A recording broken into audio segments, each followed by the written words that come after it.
Hello and welcome back. In part 1 of this series of videos we saw how a neutron star is the core of a star that remains after the rest of the star has blown itself apart in a supernova explosion.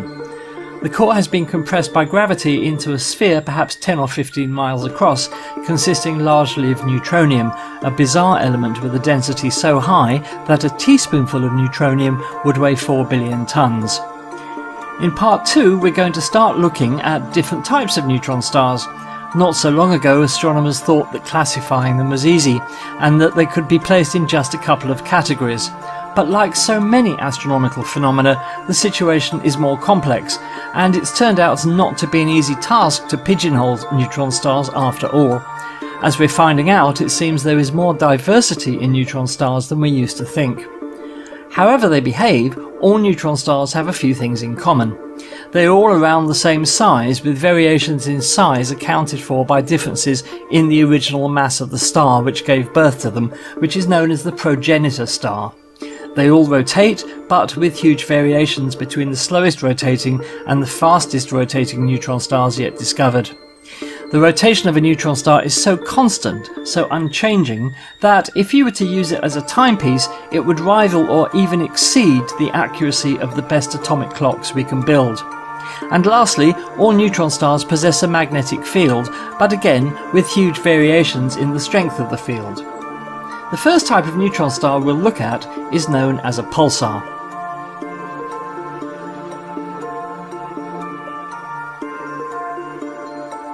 A pulsar is the name given to a neutron star where particles surrounding the star are accelerated by the intense magnetic field towards the magnetic poles, where they are focused into beams or jets of energy, which shoot out from the poles at about 70% of the speed of light. Note that the magnetic poles are often not aligned with the neutron star's axis of rotation, meaning that the jets describe a cone as they sweep round the sky. In other words, they wobble. If the Earth happens to intercept one of these jets, we see a flash.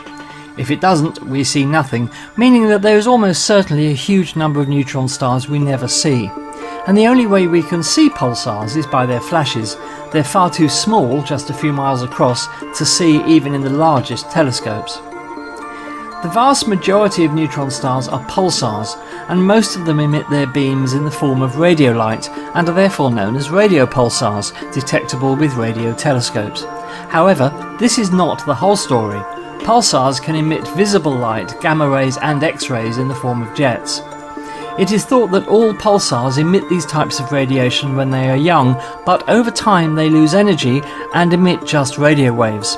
What type of energy we detect from a pulsar is therefore a guide to its age. For example, a typical 10 million year old pulsar will probably just emit radio waves. Let's look at an example. In the year 1054 AD, Chinese astronomers observed what they called a guest star in the heavens. They wrote that it was as bright as Venus and visible in daylight. Accounts vary as to how long this guest star was visible for, but one record states it was visible for a whole year in the sky. Others, however, disagree, citing a much shorter period. The Chinese refer to the object as being below Tianhuan in the sky. We know Tianhuan to be a star in the constellation of Taurus, and we now believe that what they witnessed in 1054 was a supernova explosion. And we also know what is in that same position in the sky today, the Crab Nebula, M1 in Messier's famous catalogue of celestial objects. The Crab Nebula is a supernova remnant some 6,500 light-years away, and it spans 11 light-years. At its heart is a pulsar, one of the first discovered back in the late 60s. Its beams sweep by the Earth 30 times a second, meaning of course that the Crab pulsar rotates at that speed, 30 times a second. But the pulsar is one of a small group which also flashes in optical light as well as at radio wavelengths. Slowed down from its actual rate of 30 flashes per second, here the Crab pulsar betrays itself by flashes of visible light emitted as jets from its magnetic poles. The fact that it emits both radio and optical light indicates a young pulsar, one barely 1,000 years old. But there's more. At the heart of the Crab Nebula there are high-energy particles produced by the pulsar that glow in X-ray light. This time-lapse video taken by NASA's Chandra Orbiting X-ray Observatory shows dynamic rings, wisps and jets of matter and antimatter around the pulsar in the Crab Nebula. The time-lapse was made from 7 still X-ray images taken by Chandra between November 2000 and April 2001. In addition, the presence of high-energy X-ray emissions in the jets shooting out from its poles marks the Crab pulsar as young. In pulsars millions of years old, we see just light at radio wavelengths, an indication that energy levels around the pulsar are less intense and its magnetic field weaker, no longer able to accelerate particles like electrons and positrons to sufficiently high levels to produce X-rays and gamma rays. Notice how the jets of X-rays emitted from the pulsar are corkscrewing around, indicating its magnetic field is not aligned with its axis of rotation. And there's something else. As energy is removed from the system by the lighthouse-like beams, the pulsar's rotation rate slows down. Although over short periods the steady ticks of pulsars are the most accurate clocks in the universe, over long periods the pulsar spins slower and slower. This has actually been measured for some pulsars. Energy is also removed from the system in the form of gravitational waves, but we'll talk about those in another video. This is the Vela pulsar, the first ever discovered. It spins 11 times per second and emits radio-optical gamma and X-ray radiation. The sound you are listening to is its radio emissions, that fast ticking as the Earth intercepts one of the pulsar's jets 11 times per second. Notice again the corkscrewing X-ray jet. There is a class of pulsar known as millisecond pulsars which complete one rotation in less than 10 milliseconds, 1 millisecond being a thousandth of a second. Millisecond pulsars have been detected in radio X-ray and gamma ray light. The current record holder for this incredible rate of rotation is the pulsar PSR J1748, which rotates at an amazing 716 times per second. So the question is, why do these pulsars rotate so quickly? What's the mechanism involved? Well, a millisecond pulsar is the result of a system where the pulsar has a companion star, in other words, a binary system. In this NASA animation of such a binary system, we see a pulsar and its companion, which is a normal star. Both co-orbit around their common centre of gravity. The intense radiation wind from the pulsar strips material from the surface of its companion, which is then pulled onto the neutron star by its intense gravity. As this material falls onto the surface of the neutron star, the laws of conservation of momentum mean that the neutron star will spin faster as a result. The infalling material from the companion is heated up to millions of degrees by the pulsar's intense magnetic field, causing blasts of X-rays that can be seen across the universe. When we see X-rays in the universe, it's always an indicator of extremely high temperatures. This type of pulsar is therefore known as an X-ray binary. But there's a periodicity to this activity. After perhaps a few weeks of intense X-ray emissions, the pulsar's magnetic field reconfigures itself to act like a barrier against the infalling material which is deflected around the pulsar. The X-ray emissions cease and we don't see anything. However, when the amount of material dragged off the companion star builds up to reach a sufficient amount, the magnetic field collapses under its pressure, heats up the material and the X-ray blasts resume. Binary X-ray pulsars are therefore characterized by this on-off X-ray emission. The material continues to fall onto the pulsar, eventually speeding it up to spin once in less than 10 milliseconds. The acceleration of the pulsar's rotation speed does not happen overnight. It occurs gradually over a long period, perhaps as much as 1 billion years. So what is the end of this process?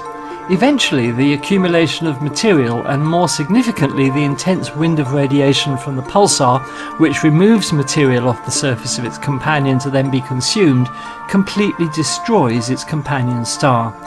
The first of these binary X-ray pulsars, which eventually totally consume their companion, was discovered in 1988 and was given the rather fitting name of the Black Widow pulsar.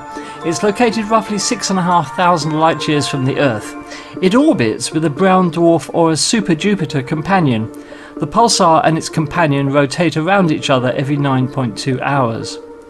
In 2010, it was estimated that the neutron star's mass was at least 1.66 solar masses and possibly as high as 2.4, making it a candidate for the most massive neutron star yet discovered.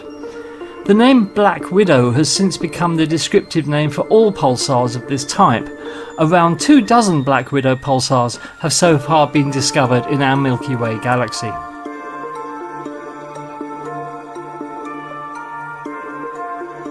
This is NISA, an experiment on the International Space Station.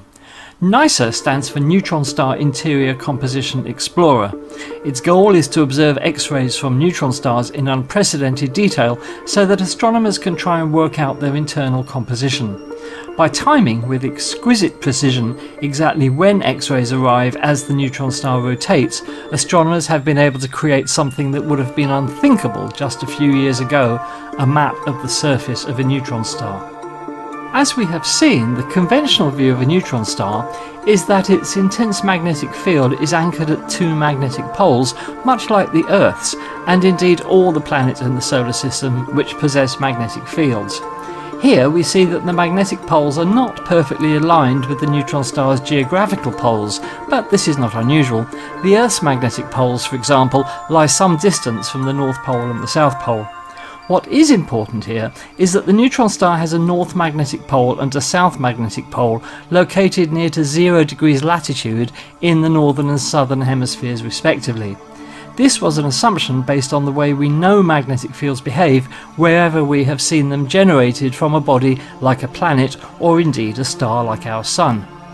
At the point where the magnetic field lines converge on the neutron star's magnetic pole, astronomers expect there to be a so-called hotspot, an area of intense X-ray release.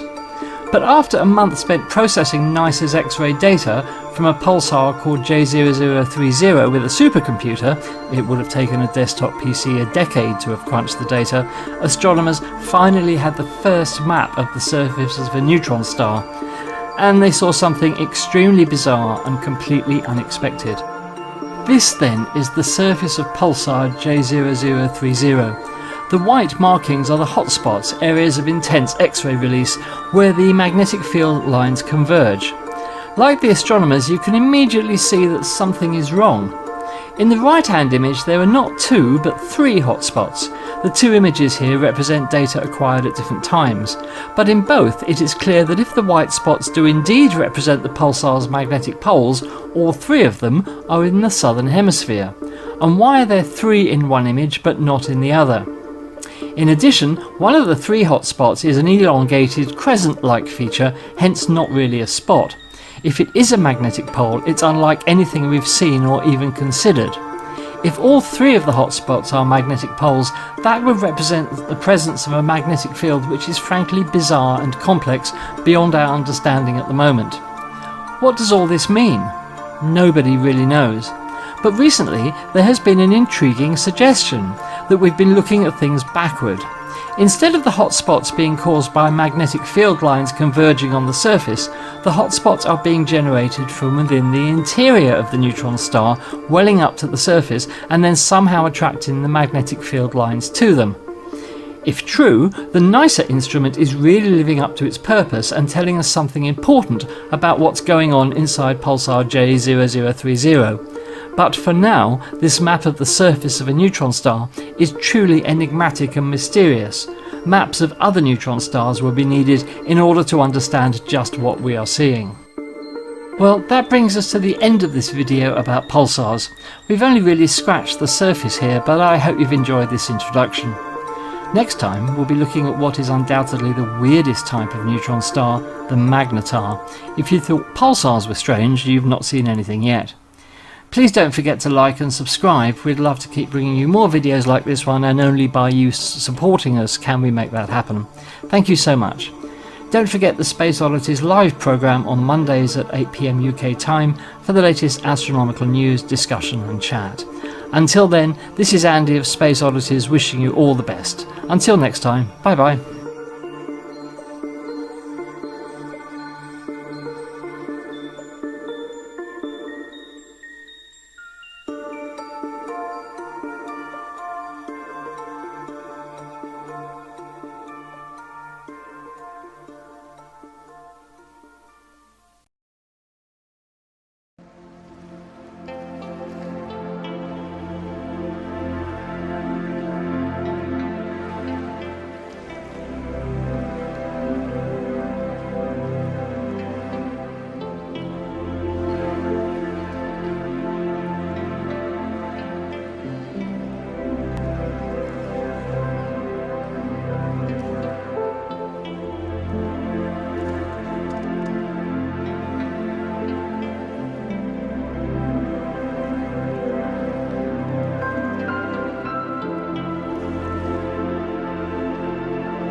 Welcome to the Space Oddities series of astronomy basics videos.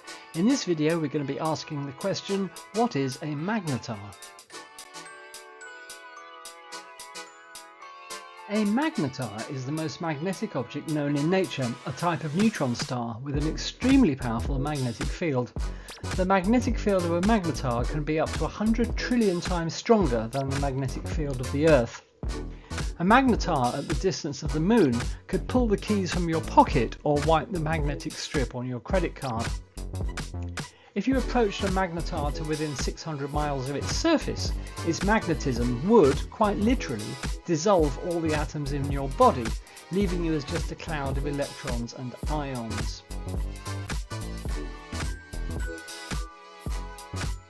Magnetars have distinct properties which distinguish them from other astronomical objects. They are a type of neutron star, but with a few differences. They're very dense. A magnetar has a mass about 1.4 times that of the Sun, but it's only about 20 kilometers in diameter. They're very hot. The surface temperature of a magnetar can be up to 100 million degrees Celsius, and magnetars are very fast rotating. A magnetar can rotate once every few seconds. However, although magnetars are very similar to a typical neutron star, a magnetar can emit up to 100 times more energy. So how do magnetars form? Up until very recently, it was believed that magnetars are the result of a red giant star ending its life in a supernova explosion, leaving behind its ultra-dense core. In other words, a magnetar is a neutron star much the same as others, but with the addition of an incredible magnetic field. However, recent research seems to suggest that in fact magnetars may not result from red giants at all, but from another, rare type of star.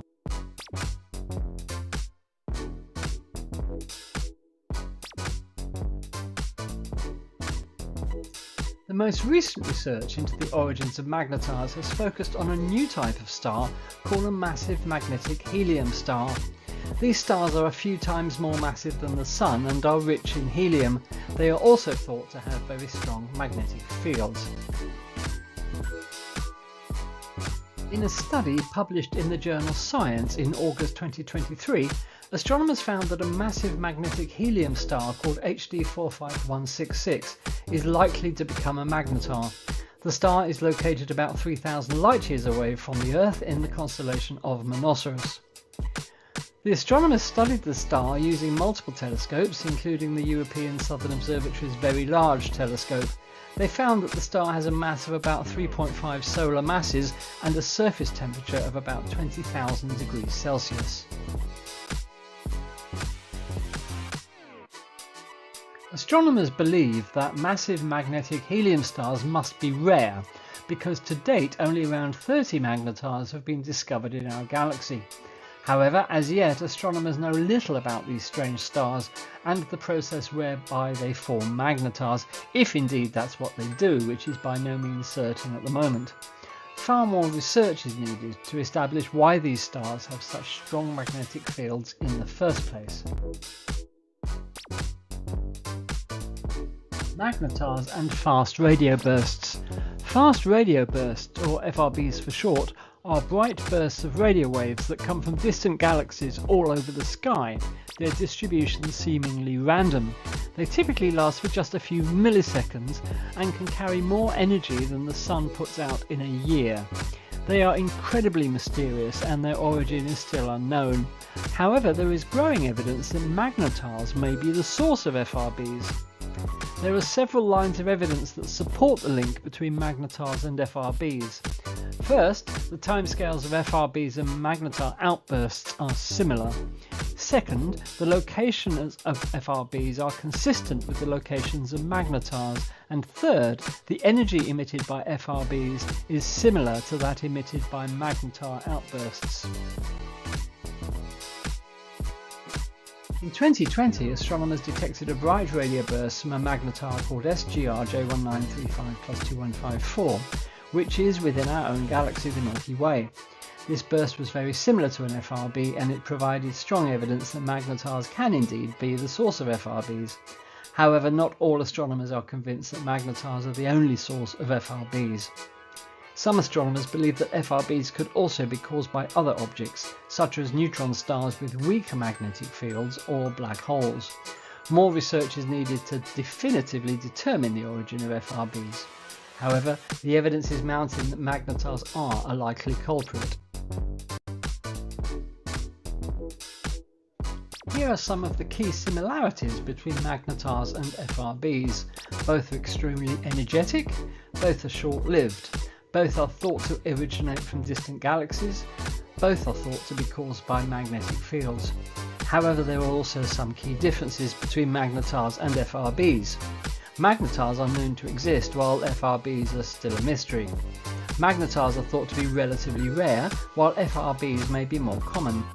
Magnetars emit a wide range of frequencies, while FRBs are only seen at radio frequencies.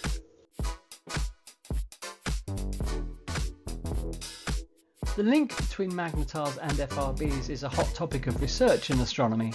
As more FRBs are discovered and studied, scientists will be able to better understand these mysterious objects and their origins. Well, that brings us to the end of this brief introduction to magnetars, but just to summarise, magnetars are neutron stars with incredibly strong magnetic fields. Their origins are uncertain, but recent studies link them with a new type of star called a massive magnetic helium star. Magnetars may be the source of fast radio bursts, or FRBs, those enigmatic and powerful bursts of radio waves of incredible power seen all over the sky. Much is still unknown about magnetars, but they seem to be very rare animals in the cosmic zoo. Well, we hope you've enjoyed this video about magnetars. Do keep your eyes open for other videos in the Astronomy Basics series from Space Oddities on our YouTube channel. Until the next time, goodbye. I plan to tell you about some of the heroes and the stories and their scientific discoveries, and how the stories tend to reveal lesser known works of astronomers that the heroes used to make their famous discoveries. Isaac Newton wrote to his nemesis, Robert Hooke, "If I have seen further, it is by standing on the shoulder of giants," which means if Newton had been able to discover more about the universe than others, then it was because he was working in the light of discoveries made by fellow scientists, either in his own time or earlier. Not was this only a humble brag, but it was also a dig at the fact that Robert Hooke was very short. They really didn't like each other. But it was also an acknowledgement of the people who had come before Newton, whose works he had used to make his famous discoveries. And as we will find, this is the tale throughout the history of discoveries in astronomy. This week I'd just like to summarise what is to come in the next few weeks, and I hope along the way we will all learn something new. From the beginning, mankind looked to the heavens with curiosity and wondered our place in the scheme of things. This makes astronomy one of the oldest sciences. Our curiosity has helped us make great discoveries about the universe and our place in it. Like we are not centre of creation, as first thought, but our planet revolves around the sun. Also that the moon and the planets are other places to explore. Stars are brilliant balls of luminous gas which provide most of the elements we see in the universe today. These same stars have a birth, grow old and die. There are several million of them in our own galaxy alone, and to study them we require instruments and telescopes that can detect energy along the entire magnetic spectrum.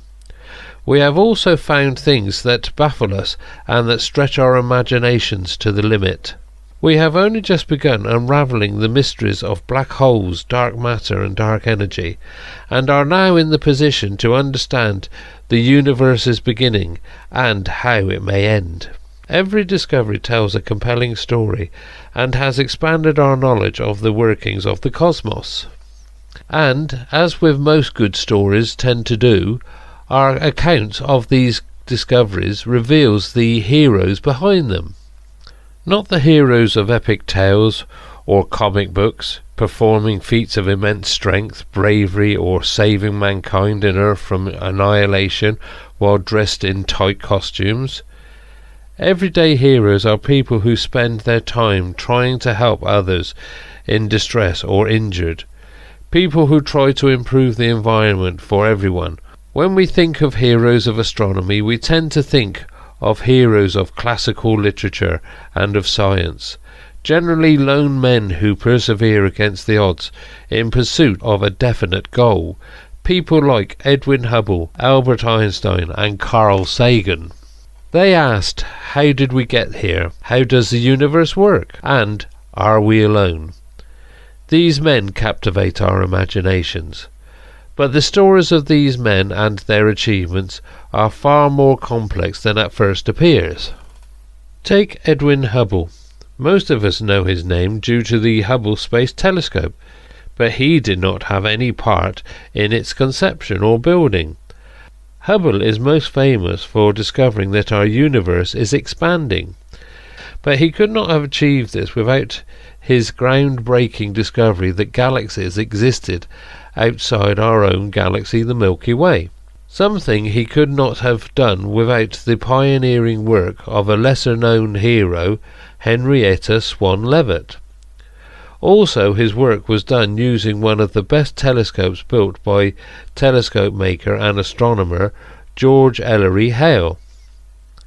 Other astronomers, including Vesto Slipher, also observed signs of an expanding universe.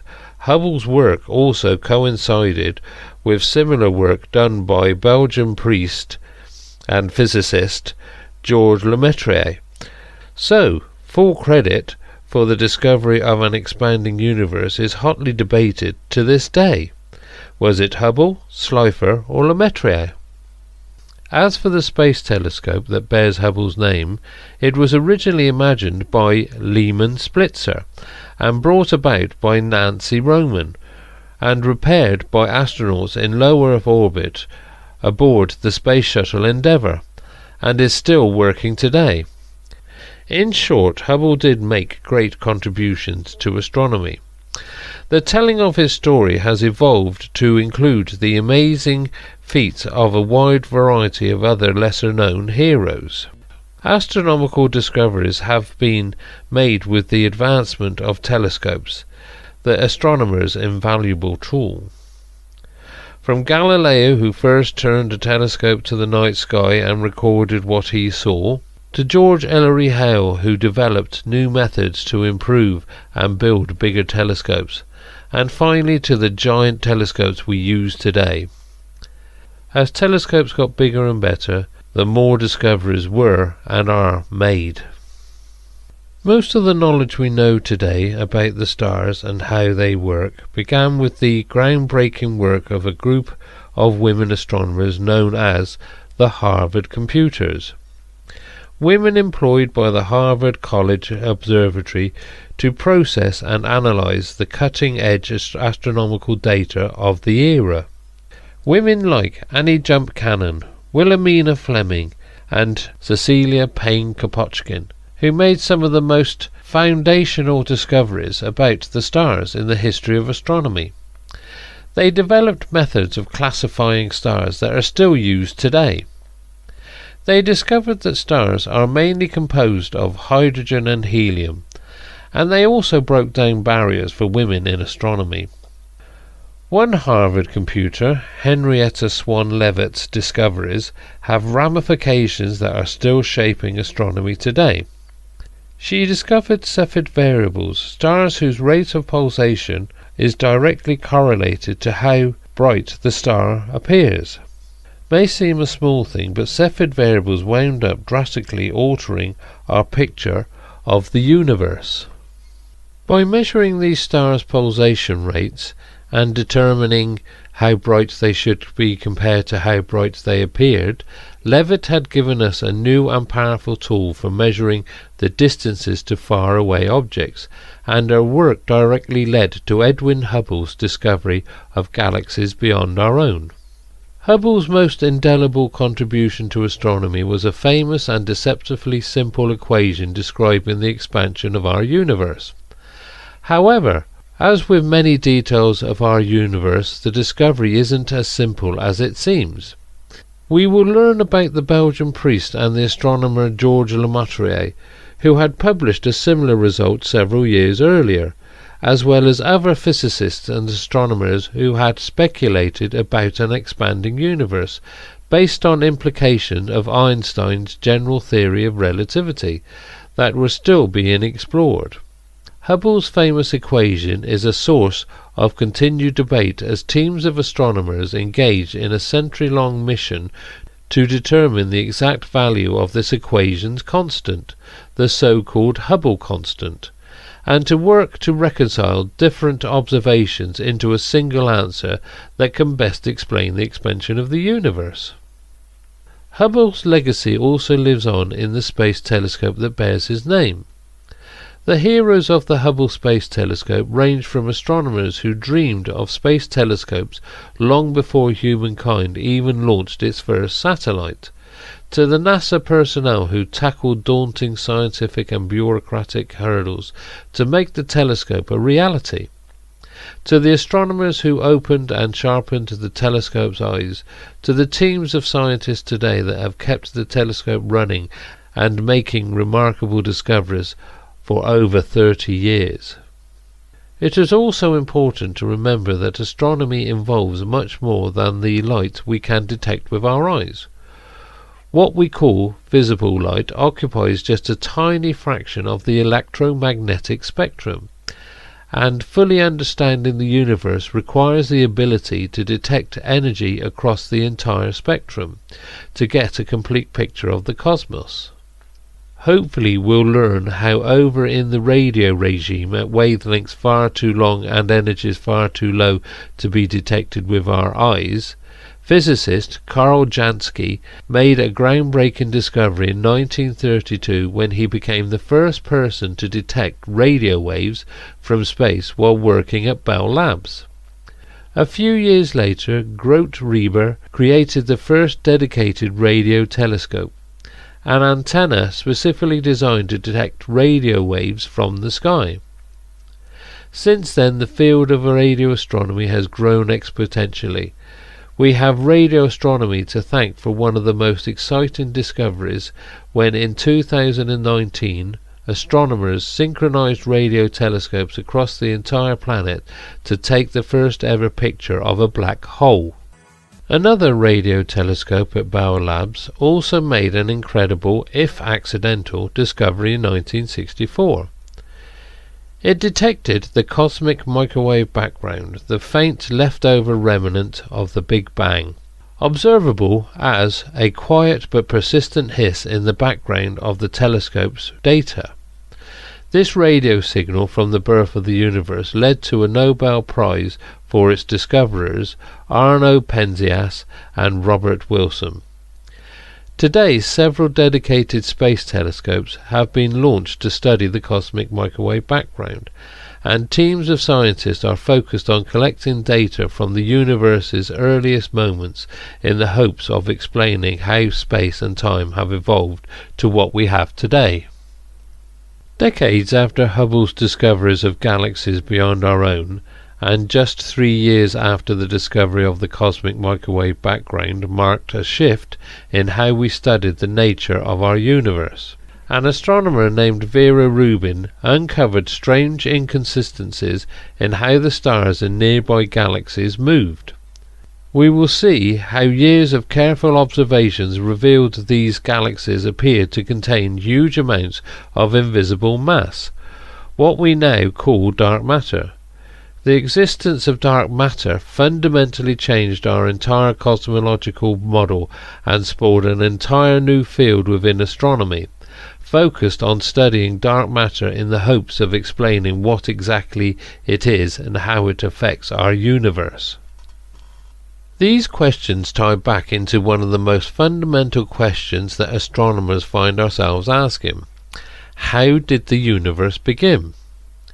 We think of the Big Bang as the beginning of the universe, but this story itself, from its name to its model of how the cosmos came to be, has its own interesting beginnings.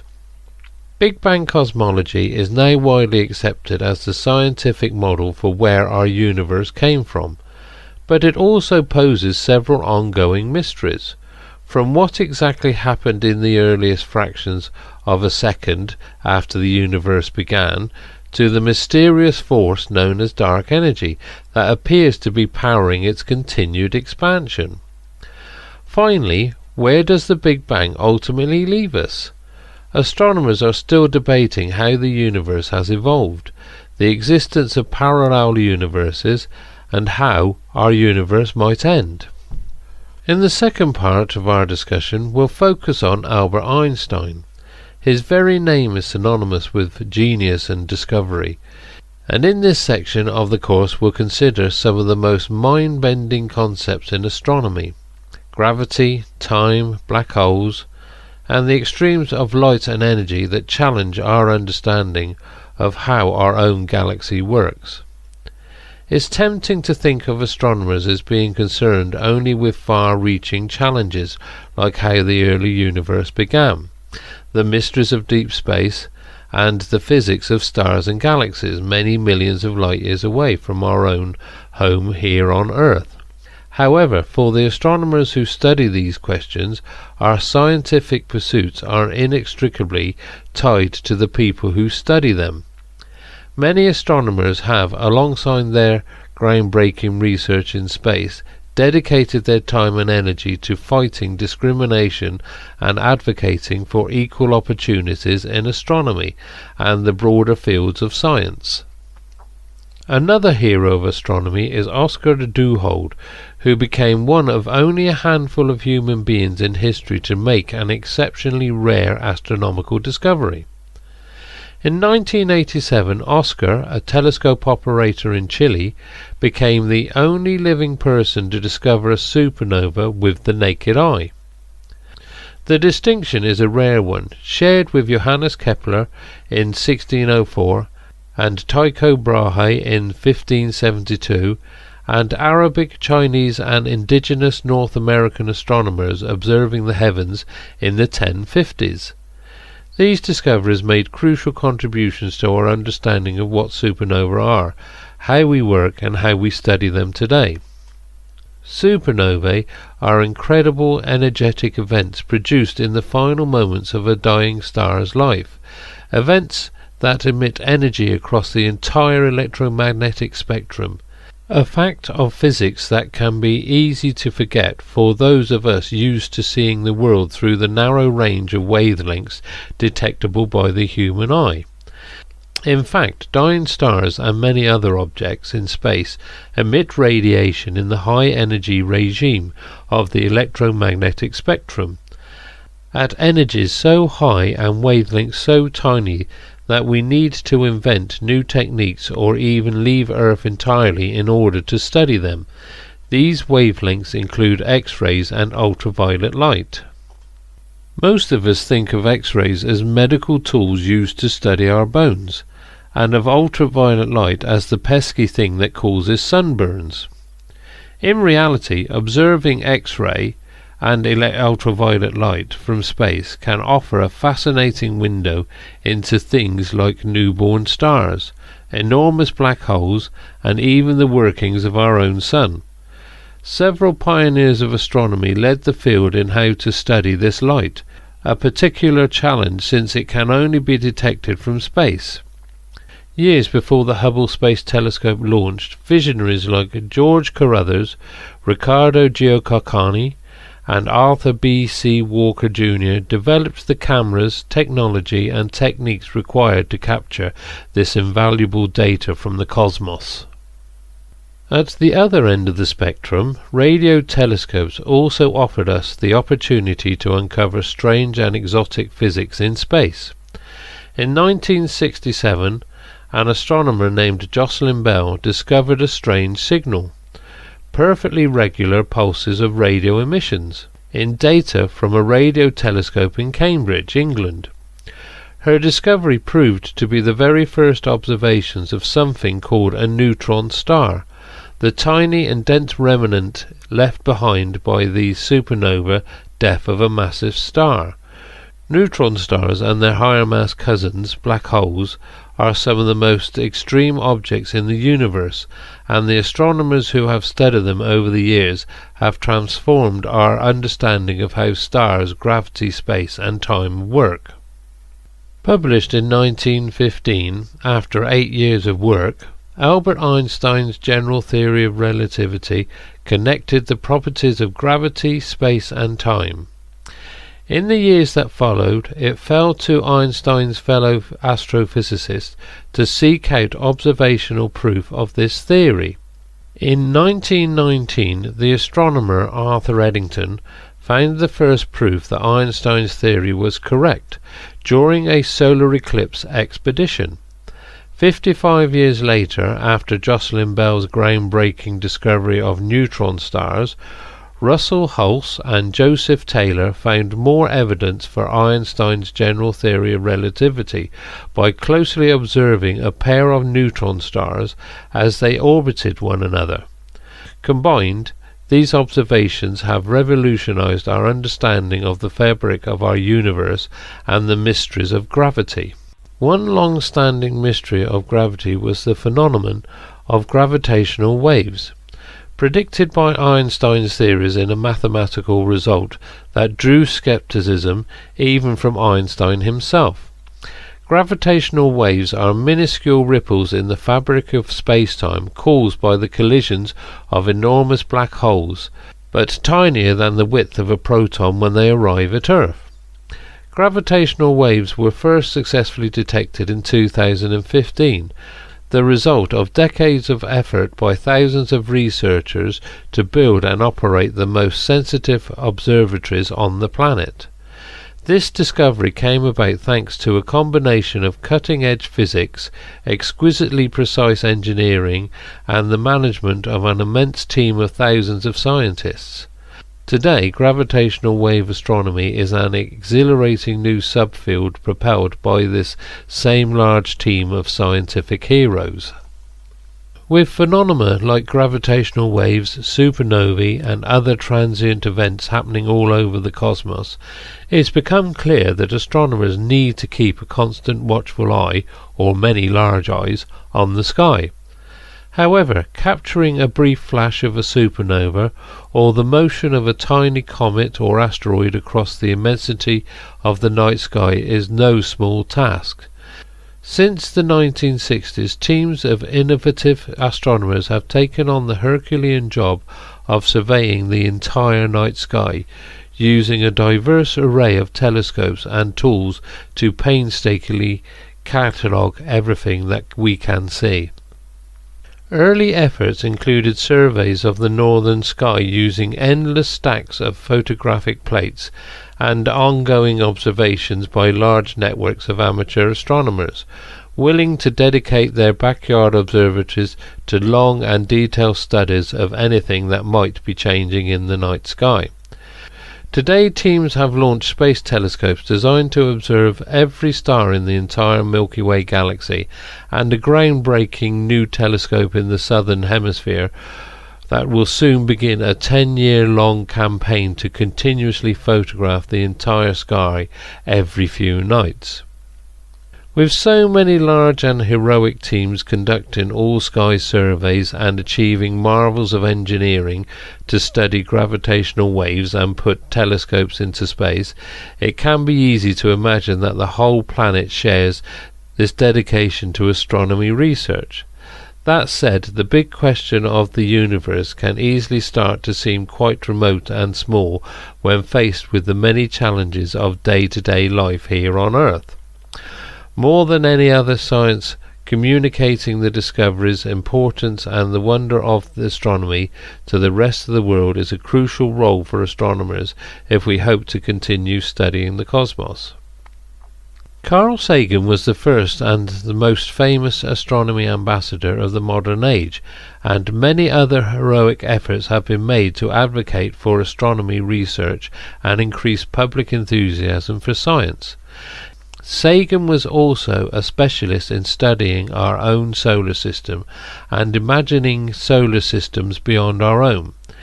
In this final section of our talks, we'll look at the science of our own cosmic backyard and learn about the heroes who are studying our potential neighbours in the universe. One clear and immediate connection between the mysteries of space and life on Earth are asteroids and comets, the small citizens of our own solar system that might one day come close, perhaps even a bit too close, to our home. Finding and studying nearby objects like these is a crucial part of understanding our solar system and the fate and history of our planet. Astronomers like Jean and Caroline Shoemaker built up a long and prolific history of discovering and studying comets and asteroids, along with their potential impacts. One dramatic example was observed by astronomers and stargazers all over the world in 1994, when comet Shoemaker-Levy 9 struck Jupiter.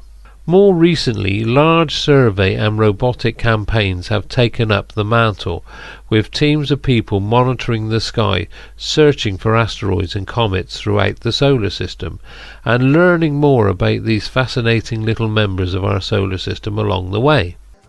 It's hard to talk about small solar system citizens without also thinking of Pluto, our little former knife planet, and wondering what exactly happened to it. The astronomical heroes, or maybe anti-heroes, behind Pluto's journey from discovery to demotion span more than 70 years. In 1930, Clyde Tombaugh discovered Pluto and classified it as the 9th planet in our solar system. In 1960, Julio Fernandez predicted that an enormous and crowded belt of smaller rocky objects should surround the outside of our solar system, just at and beyond Pluto's orbit. In 1992, David Jewett and Jan Liu discovered the first observational evidence of this belt.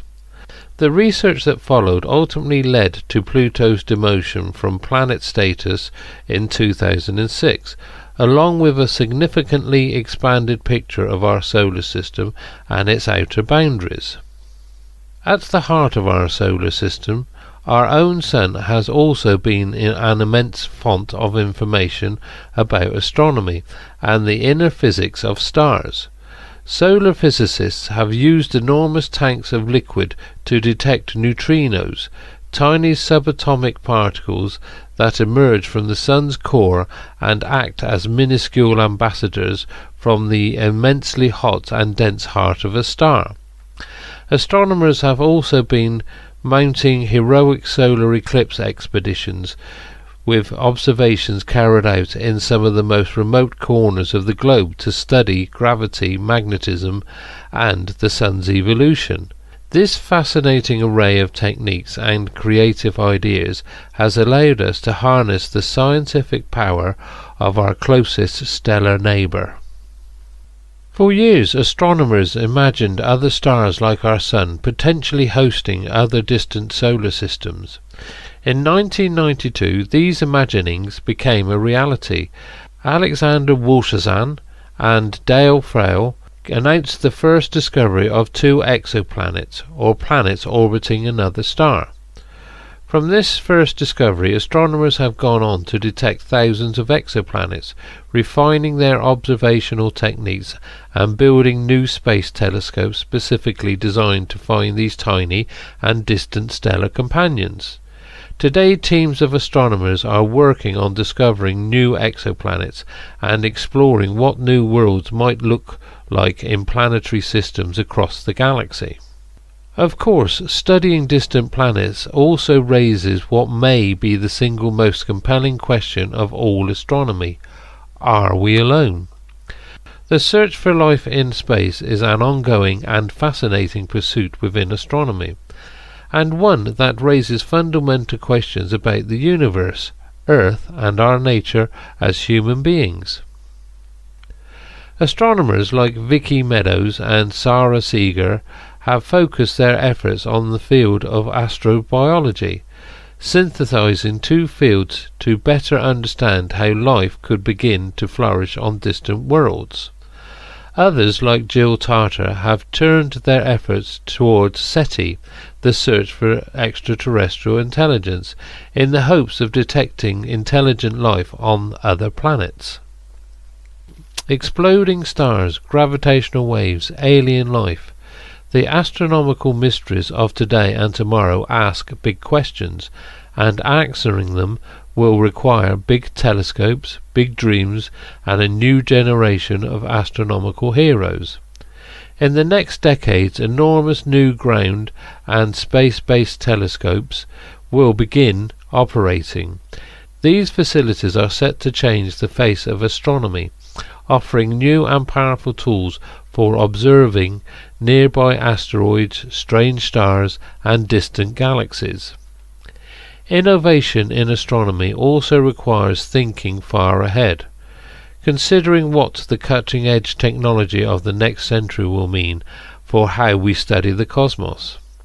Tomorrow's heroes of astronomy are already hard at work today, imagining new telescopes that will be decades in the making and unveiling new discoveries that will shape our future picture of the universe. Many of these same scientists also work hard to educate the next generation of researchers and spark widespread interest in astronomy, ensuring that humanity can continue studying the universe in the years to come. At this point you are likely to have many questions about the discoveries and heroes you have heard about in this first program. Who are the people that built telescopes for use on Earth and in space, and how are we using these telescopes today? Why did we need thousands of people on the team that detected the first gravitational waves? What might we expect to learn in the years and decades to come? During these programs we'll be delving deep into many of the topics we've touched on today, learning about the science behind these discoveries, as well as the many different people and types of heroes that have shaped our view of the universe. Slight break in transmission. We should now be on the official stream that we'd set up. Sorry about the technical problem there. Anyway, so yes, I mean the geology of this area is a history of billions of years, uninterrupted. So it will be really interesting to see what's there. That whole landscape is extremely looks very strange and haunting and mysterious. You can see it behind me. But this is where NASA are planning to land Artemis 3 at the end of 2025. And as we were saying the other night, there are lots of other missions that are planned to land here as well. China, South Korea, other countries as well are planning to sort of zero in on the South Pole to investigate it and see if they can actually try and sample the water that is meant to be here. If all of the orbiting spacecraft have got it correct, which they seem to do. So here we are. So we're just a few minutes now before the landing. As you can see, mission control there in India. And I can see figures on a screen there, but I'm not quite sure what they represent. Yeah, they've actually almost looked as though they've got a camera pointed at the moon.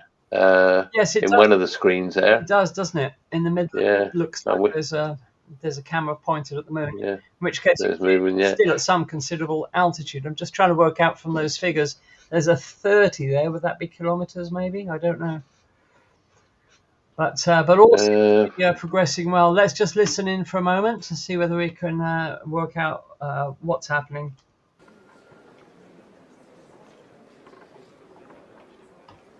Nothing much going on at the moment.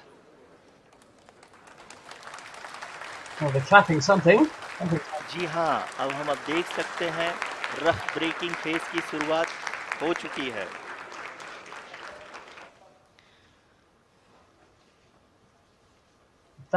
During this rough braking phase, the lander velocity shall be brought down from 1680 meters per second to 358 meters per second. The altitude will be brought down from 30 kilometers to 7.4 kilometers at the end of rough braking. All this in the duration of 690 seconds or 11.5 minutes. Currently, the Laser Inertial Reference and Accelerometer package (LIRAP) is aiding in the navigation. जी हाँ, अभी आप अपनी screen पे देख सकते हैं कि lander अब तक कुल 191 kilometre horizontal Disha Right, so I was right. So that figure on the right is the Yeah. altitude. That's 30.48 Yeah. kilometers. And the landing burn's underway. So Yeah. Yeah, the landing bird has started. oh, exciting stuff. Yeah, there we are. You can see it there, 31 kilometers. Seems to be climbing. Okay. Now it's going. It's yeah, it's definitely climbing. Right. Oops. Yeah. Well, we'll just give it time. It's probably all nominal, as they say. Yes, it's probably all nominal.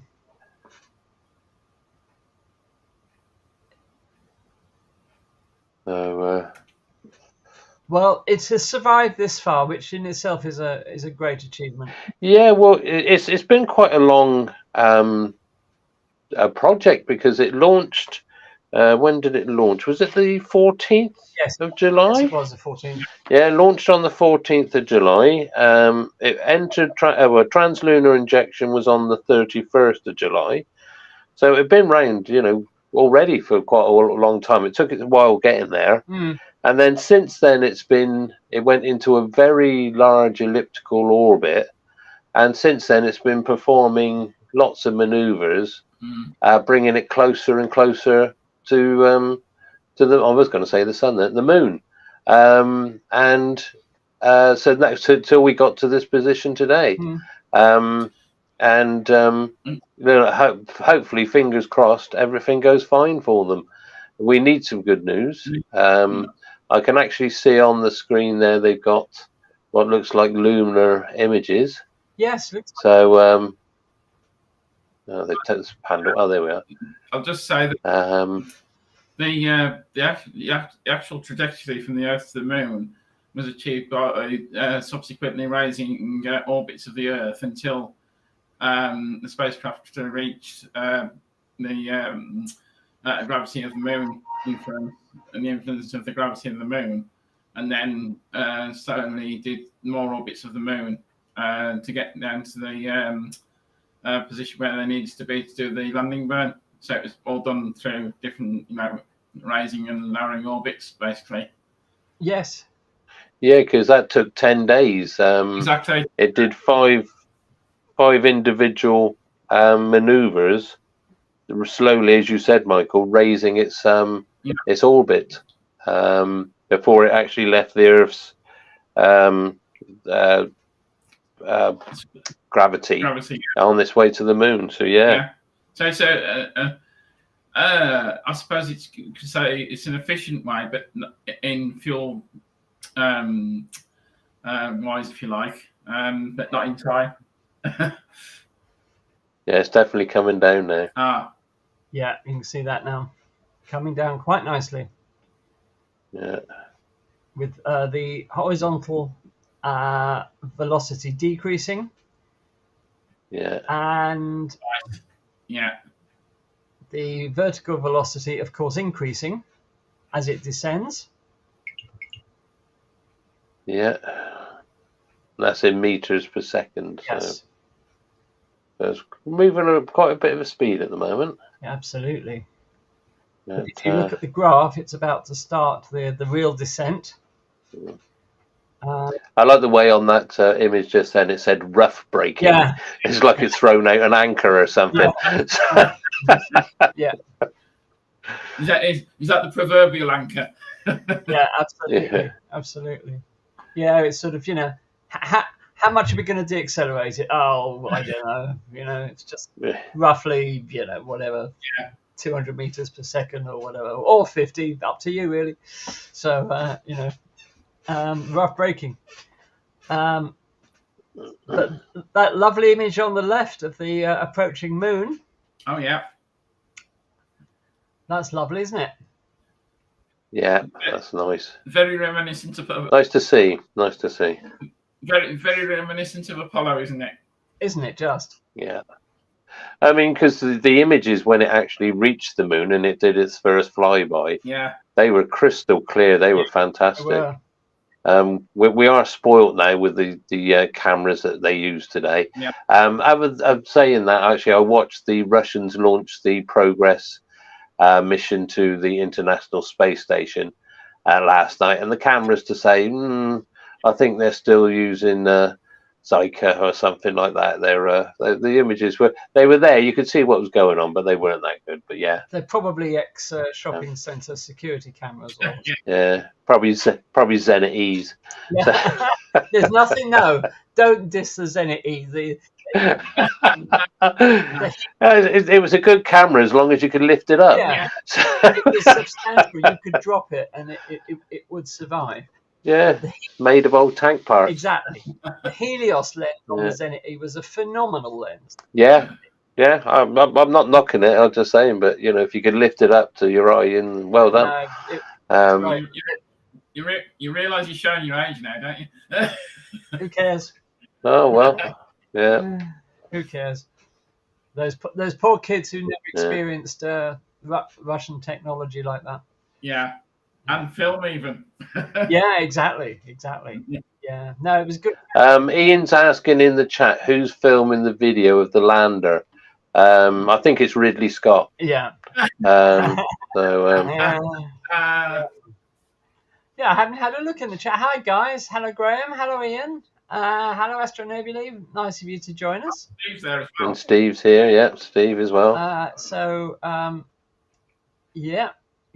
Gerard's here as well in the world. Hello, Gerard in the world. Hope the weather's good. Facebook user says, I came upon this by accident. Very lucky. Well, we are so glad that you did, Facebook user. And don't forget, if you want to tell us your name, you'll have to do so in your messages because we just see you as Facebook user, unfortunately. And we'd rather be a little less formal. Mm-hmm. So here we are. So we're just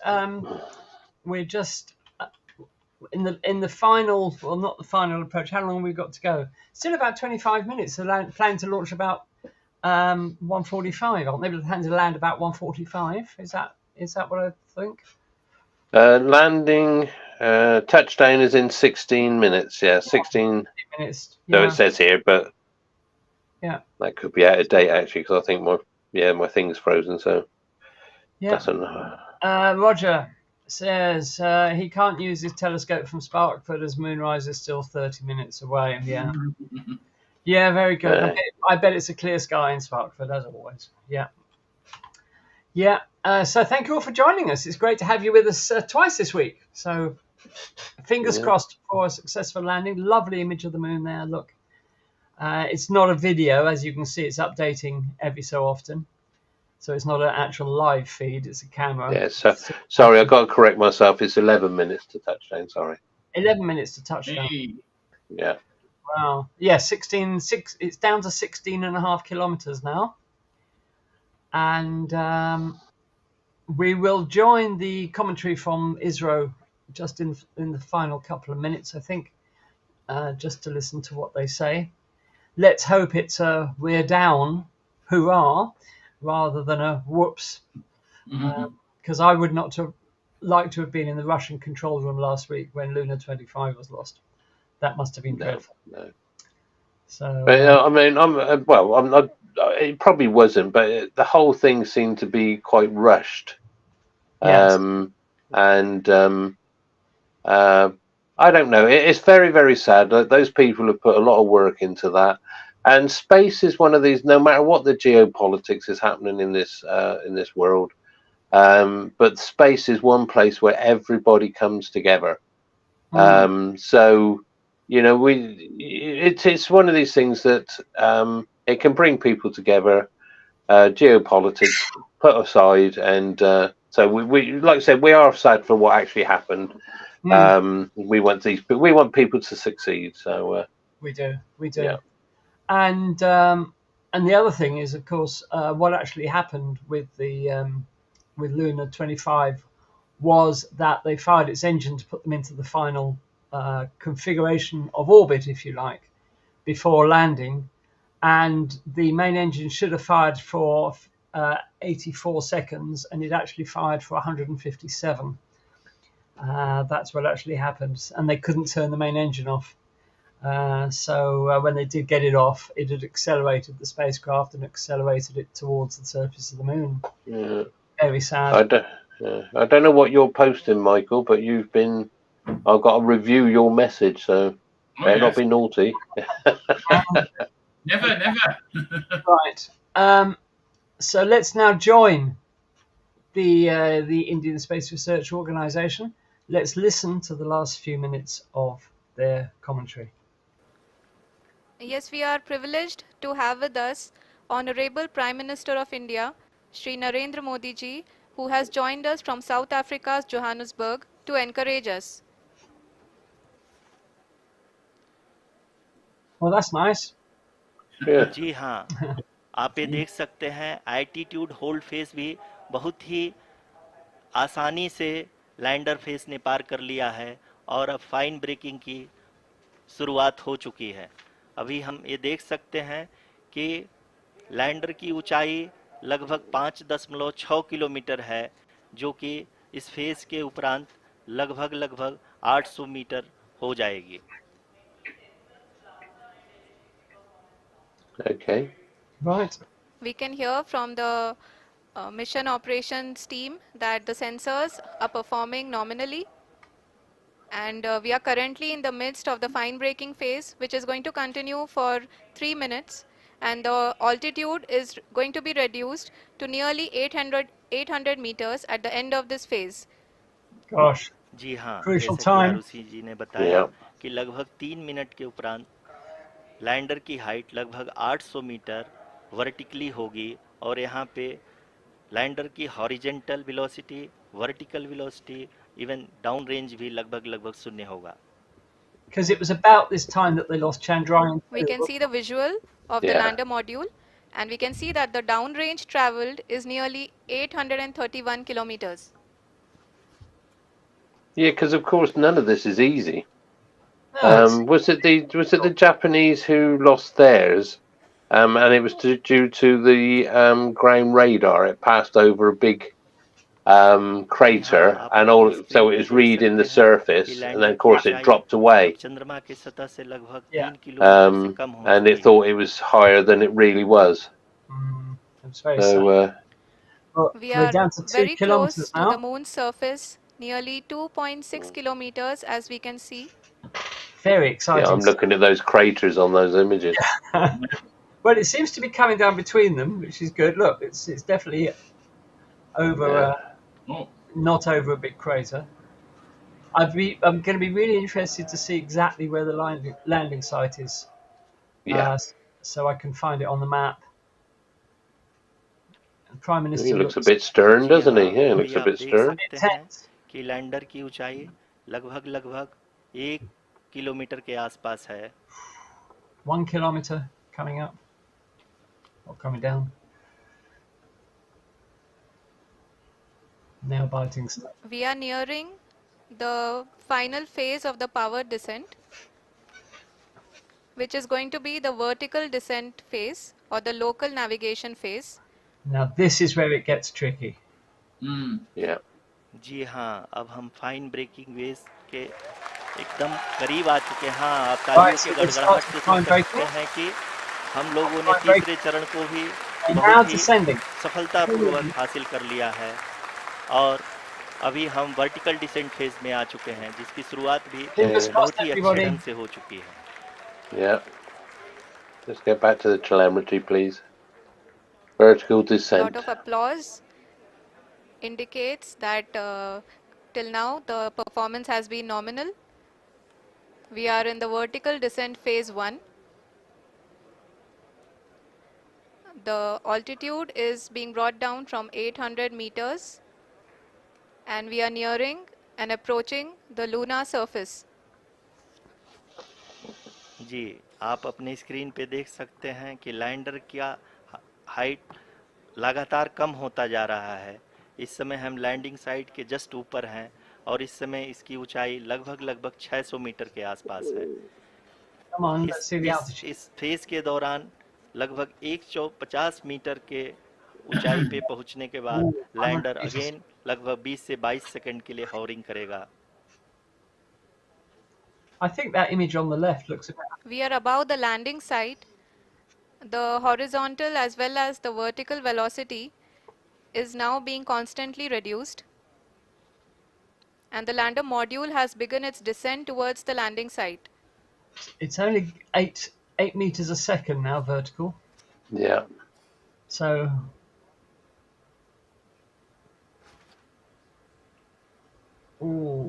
जी हाँ, आप अपने screen पे देख सकते 6 हैं meters a ये जो second, पथ 5 निर्धारित meters. किया गया So है, लैंडर slowly. पूरी तरह से उसी को ही फॉलो कर रहा है।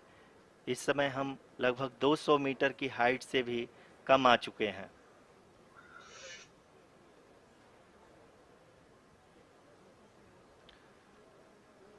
अब हम ये देख सकते हैं कि हम लगभग 150 मीटर की ऊंचाई पे हैं चंद्रमा के सतह से। That's not looking good. The vertical velocity is dropping off. We are approaching the vertical descent phase 2, which will have the lander module hovering at nearly 150 meters above the lunar surface. जी हाँ, आप इस तालियों के गड़गड़ाहट को सुन सकते हैं, जो कि सेकंड हैवरिक फेज के कंप्लीट होने के बाद इन सारे वैज्ञानिकों के It's retargeted. But I thought they were going to go into negative figures then. Yeah. जी हाँ, आप अगर फिर से ध्यान से देखें तो एल्टीट्यूड पुनः कम होता जा रहा है। अभी हम लोग लगभग 135 मीटर की ऊंचाई पे हैं। Oh, they're taking it very easy. The sensors that are updating at this point are providing confirmation of the safety of the landing site. As expected, the retargeting is going on, and this is a very good signature for the lander. अभी आप ये देख सकते हैं कि lander की ऊंचाई लगभग 65 मीटर के आसपास बची हुई है। I see we have Dave Galvin in the chat. Hi Dave, nice to see you. Currently only 2 engines are now being fired, and we are nearly at 0 velocity, vertical and horizontal. We were hovering and now we are approaching the moon's surface. Right, so they've retargeted. धीरे-धीरे lander की वेगमान को कम किया जा रहा है और हम अब लगभग 50 मीटर से भी कम आ चुके हैं।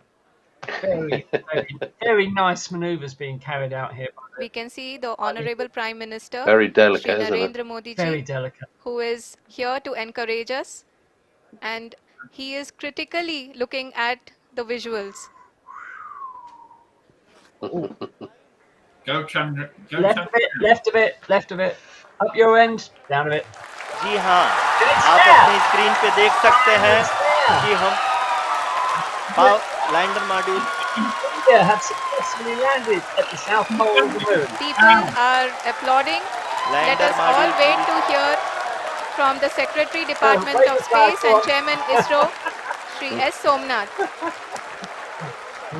Can they got him a bigger lander flag? Module पूरी तरह से सेफली और सॉफ्टली चंद्रमा के सतह पे लैंड हो चुका है।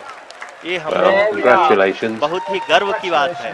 हिंदी में एक कहावत है, Okay, congratulations to India then, because they have landed at the south pole of the moon, the first spacecraft to do so. This is a momentous day for India, so congratulations to everybody. Yeah, And well it's a done. momentous day for the exploration of the moon, because, as I said, nobody's ever done this before, and the south pole of the moon is an exceptionally Yeah. interesting place. And actually, Dave's given us some technical information here. He says those graphics are done on a Spectrum computer.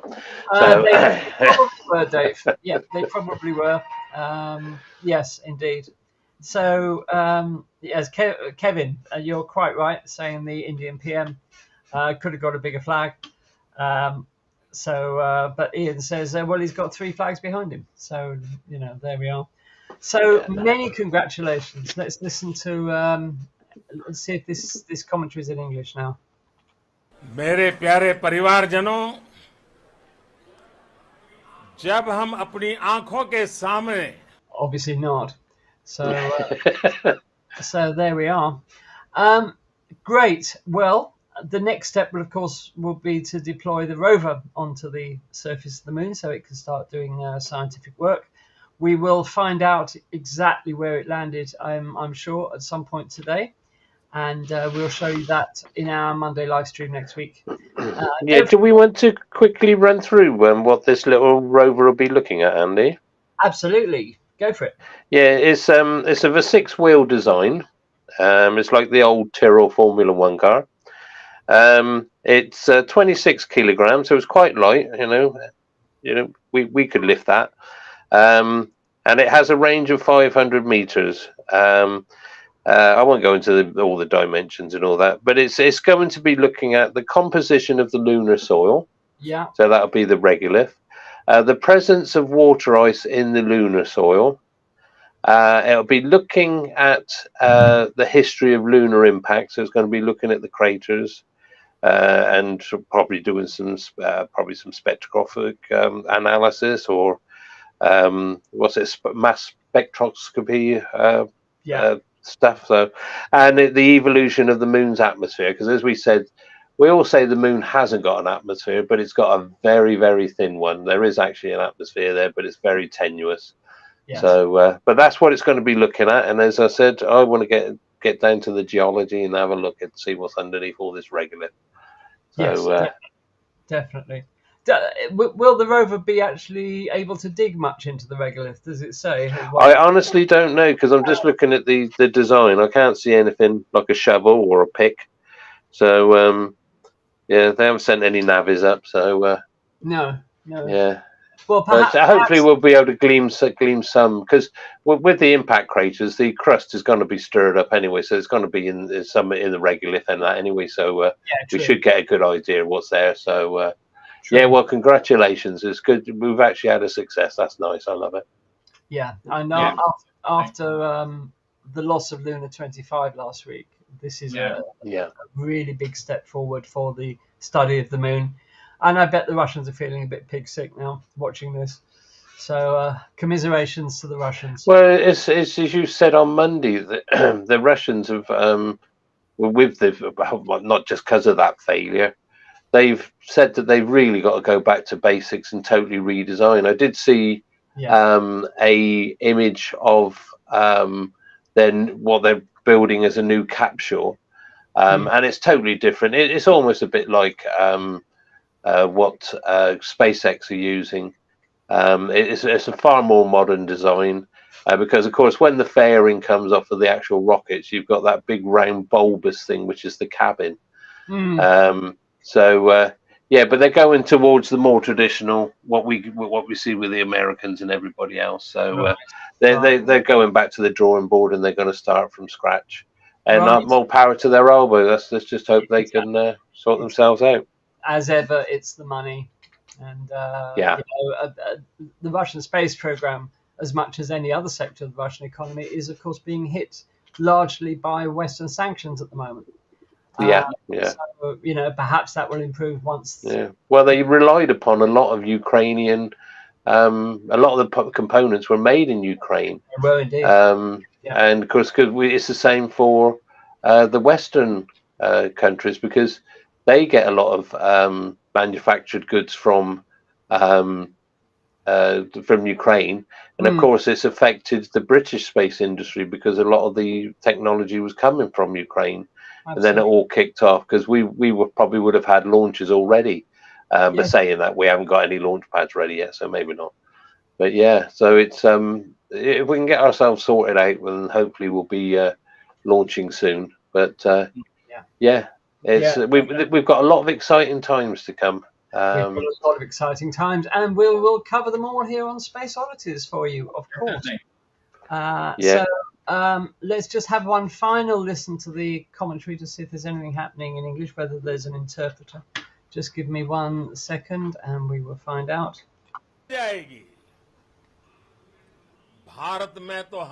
No is the answer to that.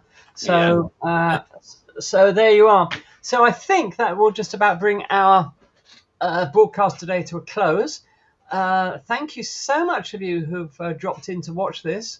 I see we've got 39 people watching at the moment, so that's very good of everybody to watch. Yeah, for a Wednesday afternoon. For a Wednesday afternoon, that's wonderful. Next Monday we have as a very special guest the astronaut Scott Potteet, who is the pilot of the upcoming Polaris Dawn mission, which is due to launch no earlier than last quarter this year. an exceptionally pioneering, innovative space mission. Find out all about it on Monday when Scott joins us. If you have any questions for him, of course, you're more than welcome to ask. And we will look forward to having Scott as a real-life astronaut as our guest. He was originally meant to be with us in July, if I remember rightly, but due to one commitment or another, he's been unable to. So we're hoping he's able to join us next Monday. And we shall look forward to receiving him as our very special guest. It should be really interesting. So we'd like to thank you all for being with us this afternoon. Many congratulations to India for a spectacular and safe landing on the south pole of the moon. Can't wait to see the images, and they should be absolutely epic, and we will find out before then exactly where it landed. So just before you go, Andy, Astro Nebula says, looks like you've aged a bit, Andy, but I like the three flags behind you. Well, this is what spaceflight coverage does to you. It gives you premature aging. So yeah, let's just kill that. So that's a bit close as well. So let's put us back. There we are. So yeah, thanks guys. Thanks a lot for being here. We do appreciate it. Wonderful. Yeah, nice seeing you all. And nice seeing you all. And we will see you on Monday with the astronaut Scott Petit. So take care of yourselves. Have a fantastic week and weekend. And we'll see you on Monday, 8 o'clock UK time, as always. Yeah. See you all. Bye for now. Keep looking. Okay. Thanks, Andy. Yep, this is Euclid, the next European Space Agency Space Telescope, as Andy said, subtitled Exploring the Dark Universe. Okay, I'll do that. So, what is Euclid? Euclid is a visible to near-infrared space telescope developed by the European Space Agency and the Euclid Consortium. Euclid is named after the Greek mathematician Euclid of Alexandria, who lived around 300 BC and reported to be the founder of the subject of geometry. As the density of matter and energy is linked to the geometry of the universe, the mission was named in his honor. That's where the name comes from. All right. And the way Euclid came about, previously there was two missions proposed under ESA's Cosmic Mission 2015 to 2025. The first one was Dune, the Dark Universe Explorer, and Space, the Spectroscopic All-Sky Cosmic Explorer. They work so hard on these acronyms, don't they? Yeah, exactly. Both missions proposed complementary techniques to measure the geometry of the universe, and after an assessment study phase, a combined mission resulted. Euclid was selected by ESA's Science Programme Committee for implementation in October 2011, and in June 2012 it was formally adopted. So that's how it came about. Right. So the mission is to explore the composition and evolution of the dark universe. The Space Telescope will create a great map of the large-scale structure of the universe across space and time by observing billions of galaxies out to 10 billion light years and across more than a third of the sky. Euclid will explore how the universe has expanded and how structure has formed over cosmic history, revealing more about the role of gravity and the nature of dark energy and dark matter. Okay, the construction, the Space Telescope was built by Thales Alenia Space in Italy. And Euclid is 4.5 meters long with a diameter of 3.1 meters and a mass of 2,160 kilograms. Okay, just a little bit of science, not a lot, because I don't fully understand it myself. So what is the dark universe? Well, scientists, apparently astronomers and scientists, think that we can only see 5% of the actual universe with the visible instruments, our eyes, and our other instruments in the electromagnetic spectrum. We can only see 5% of the universe.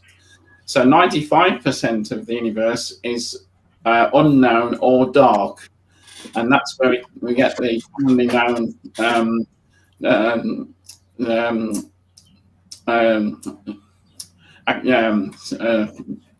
sorry about that.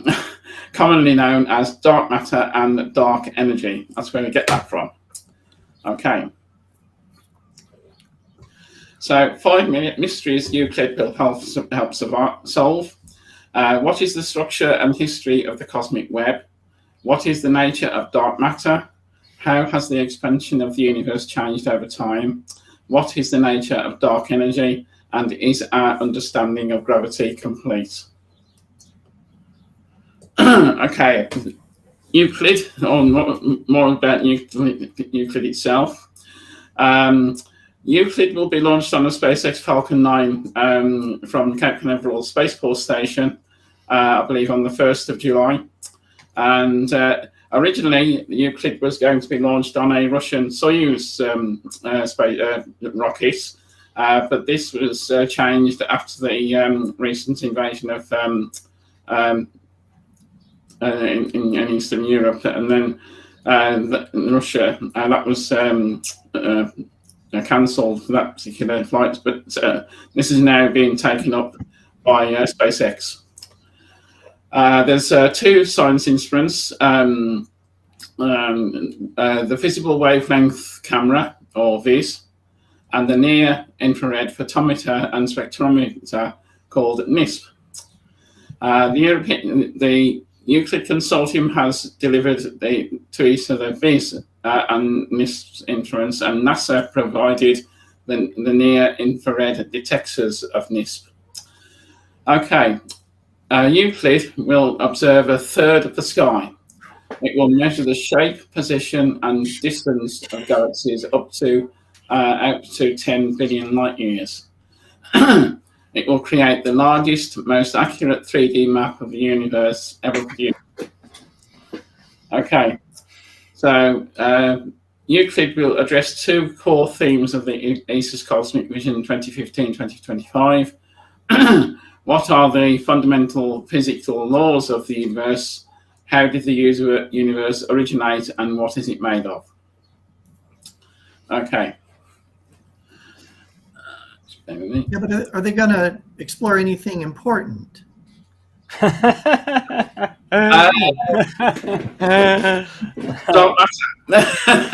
are small questions, you know. Get real. Yeah. Okay. So Euclid isn't a large telescope, but as space telescopes go, it's a 1.2 meter diameter mirror. And the spacecraft itself is only 4.7 meters tall and 3.7 meters in diameter. I think, as you can see from the previous slide, it's the actual instruments that are doing the work, of course, and that's where we're going to get the science data from. So the actual mirror is only 1.2 meters. 1.2 meters, yeah. Yeah. So the visible instruments measures the shapes of billions of galaxies. Between 550 and 900 nanometers wavelength. It has a mosaic. This is what interests me. It has a mosaic of 36 CCDs, or charge coupled devices, each one giving 4,000 pixels each. So each CCD has 4,000 pixels on that particular detector. The near-infrared spectrometer and photometer measures the brightness and intensity of light from the galaxies and is used to calculate the redshift stroke distance. And that works at between 900 and 2,000 nanometers wavelength. And that detector has a mosaic of 16 detectors, each having 2,000 by 2,000 pixels each. That will be the largest infrared field of view from space. I haven't actually checked that against James Webb. It's a lot wider field than James Webb. Yeah. Yeah, it's a lot wider. So that still stands. Yeah. Good. Okay. So Euclid will be stationed at Lagrange point 2, and it will actually be in the same orbit as the James Webb Space Telescope and ESA's Gaia Space Telescope. Launch, as I said, will be on the beginning of July. Excuse me, and it takes about 4 weeks to actually get to L2, much like the James Webb did. Right. So they're going to be neighbours. They are going to be neighbours. So just like the James Webb Telescope, Euclid has a large sun shield because obviously it wants to look in the opposite direction to the sun and the Earth. So this is just a slide showing the number of countries involved in Europe. So the list of countries there, obviously Germany, Italy, Spain, Portugal, and of course United Kingdom. So we're providing quite a lot of the expertise for the mission. Beyond Europe, we have the United States. NASA is providing some of the detectors and instruments for the spacecraft, and of course SpaceX who are providing the launch. I love the involvement of Spain in this. Okay. Look at all the other countries. It's space this, space that, space this, and in Spain it's the Ministry of Economy and Competitiveness. I thought that was good. Yeah. So, because I don't think there isn't a national space agency in Spain. Okay. So there we are. To create one. Yeah, got to be competitive with these dark energy surveys, haven't we? Yeah. Okay. Now this picture here just shows the size of the spacecraft. What a beauty! What a beauty! Look at that. Yeah, I know. This is actually an engineering test model. Which will stay on the ground. It seems a shame to build something like this and not send it into space for me, but perhaps it'll end up in a museum somewhere. Yeah, hopefully. So and you can see the size of the spacecraft compared with the people, the technicians working on it on the floor. He's having his lunch. Yeah. Now you might recognise this ship. This ship carried Euclid from Italy to Florida in the MN Colibri. It's also carried the James Webb Space Telescope from Europe and to South America to Kourou for its launch. It's done a lot of work for space program recently. And that is how it was transported in that big container. And that is at Cape Canaveral Space Force Station. Okay, as I said, it will launch on Saturday, the 1st of July at 4 p.m. our time, which is a nice time of Saturday. So we may be able to have a live launch for that. And just so for those that may not be familiar, it will be launched from Space Complex 40, which is to the south of the Kennedy Space Center on the Space Coast. Right at the bottom of this slide here, you have the Space Launch Complex 40. 41 is there. The Launch Complex 39. With Launch Complex 39A, which SpaceX used for their crewed launches, and their rocket launch, their rocket assembly facility is near there on the old crawlerway. And just at the top of the slide, you can see Launch Complex 39B, which is where future space launch systems will launch from. Great. And just a minor one, this is the route that the rocket will take to take it into orbit before heading off to L2.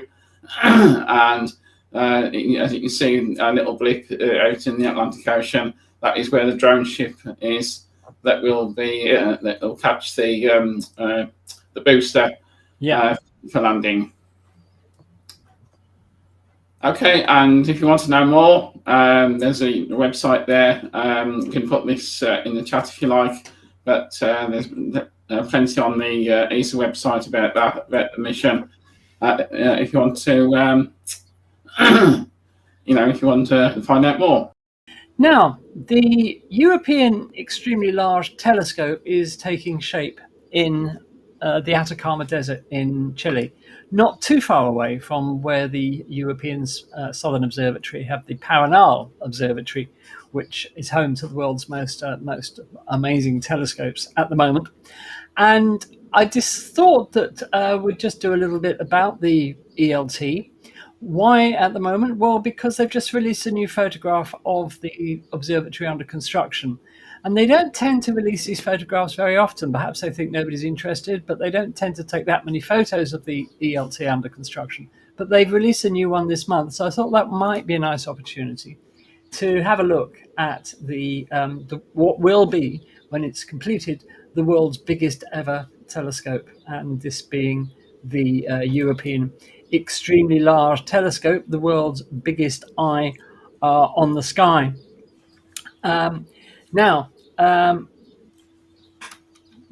I said, it's being built in the Atacama Desert in Chile, and it's built by the European Southern Observatory as a dazzling new future, and it's being built at Cerro Amazonas in Chile. And just to let you know where it is, that's the Paranal Observatory. There, you can just see the domes on top of the mountain there. And this is what it looks like. There's the famous Paranal Observatory. And Amazonas is not a stone's throw, but it's not that far away. So this will be where the ELT will be, is being built at the moment. Now, just a bit of data about this telescope. It has a main mirror of 39 meters.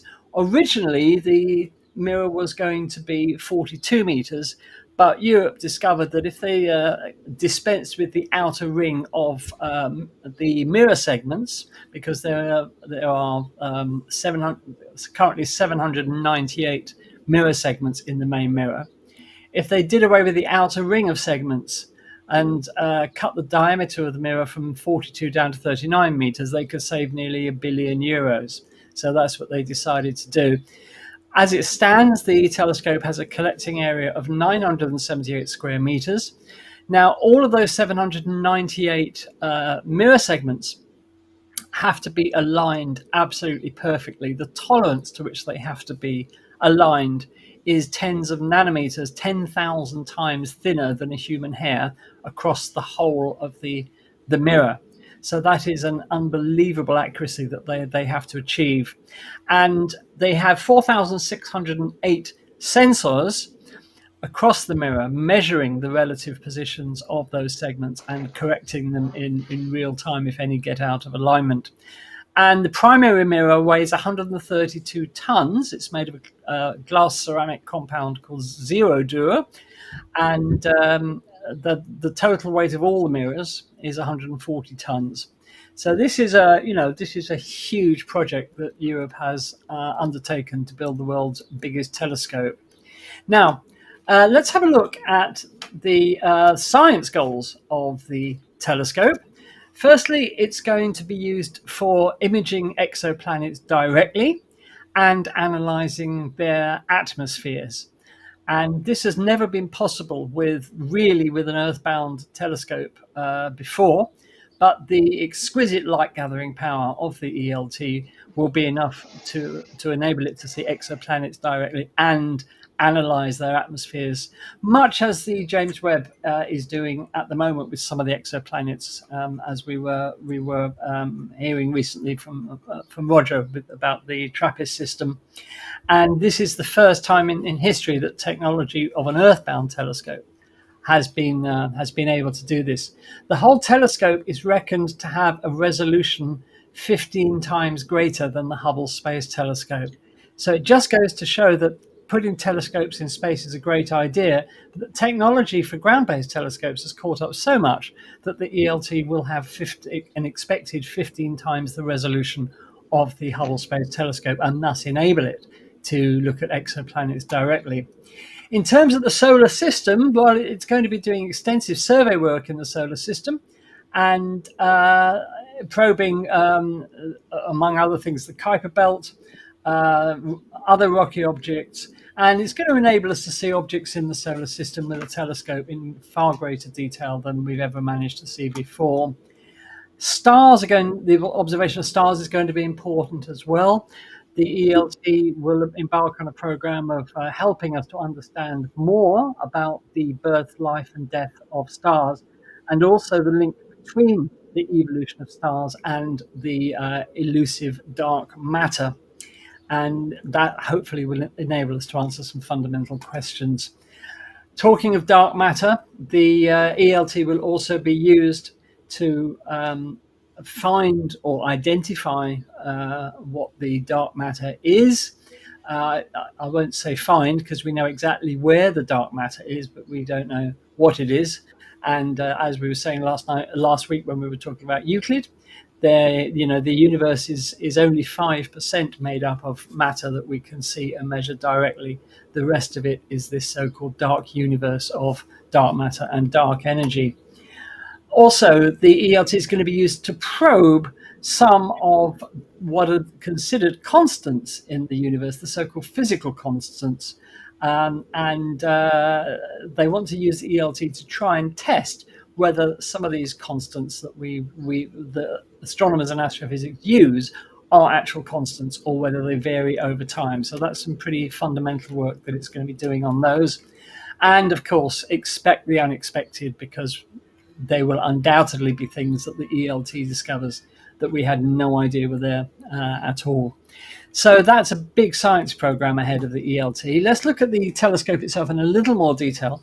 The telescope is made up of a 5-mirror system.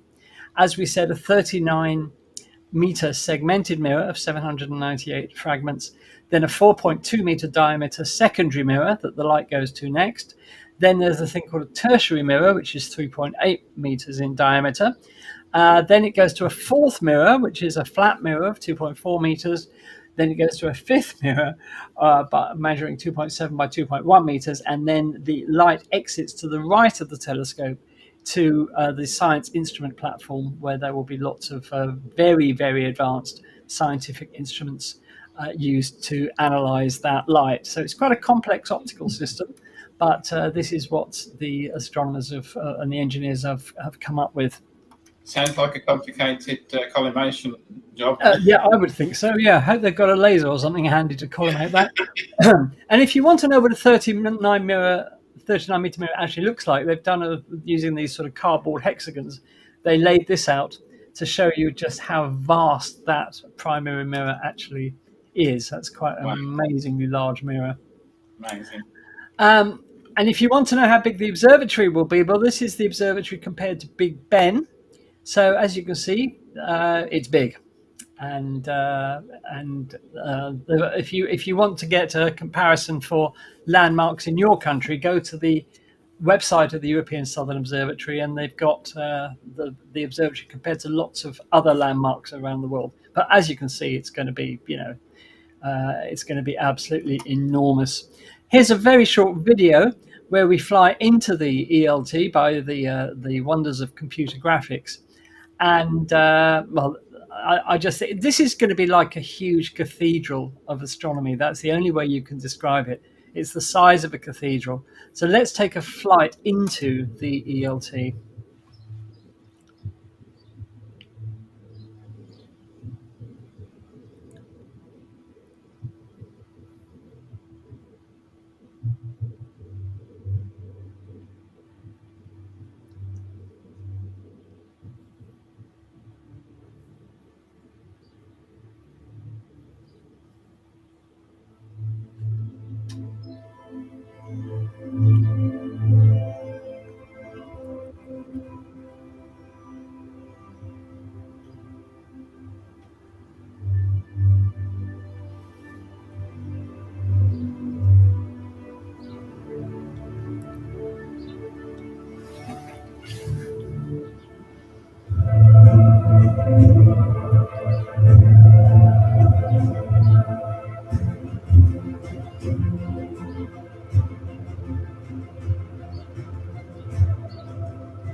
Okay, so that was a flight into the ELT. Sorry if that video was a bit jerky in places. The first step in building this massive observatory was blowing the top off a mountain and lowering the top of the mountain by 40 meters to create an area to build the observatory on. This happened on the 19th of June 2014. So that was the explosion blowing the point a bit off the mountain. And then the top was flattened. The access road up to it was built, which obviously took a while. And the foundations were dug by October 2018. Then the foundations for the steel rebar for the dome and everything was put in September 2000, by September 2019. This was the picture in January 2022. The whole project, of course, got delayed by the COVID epidemic. So work had to stop for a while. But as you can see, by January 2022, they were making good progress. And this was November last year. And then the most recent photograph from the site, taken this month, you can see that they've moved on astoundingly well. So this is what the ELT now looks like. And the first light of the telescope, because of the delay for COVID, it was originally going to be 2025. It's now set for 2028. So there you are. So that's that is the extremely large telescope, and it's stunning, guys, isn't it? I mean, the sheer scale of it is just absolutely unbelievable. Yeah, as you say, I'm just imagining because it's got that adaptive optics thing within it, where all the mirrors have got actuators underneath them, and they fire a laser into the sky, and of course it adapts to what the actual atmosphere is doing so fast. I mean, it's an amazing piece of kit. It's absolutely fantastic. I did a little calculation from what you were saying about Hubble resolution. Yeah. And it turns out that with the adaptive optics, it will have a spatial resolution of 0.00093 arc seconds. Wow. Well, that's not very good, is it? We could do better. Never satisfied, Daz. You're never got there. Andy, There's always room for improvement. Can you compare that? Andy, Sorry? you were talking about the outer mirrors that Yes. taken to make it 39 meters, and there was another telescope called the Overwhelmingly Large Telescope. Yeah, the owl. Yes. OWL. Yeah. like the acronym. Followed by the ridiculously large, the RLT. Isn't that? Yeah.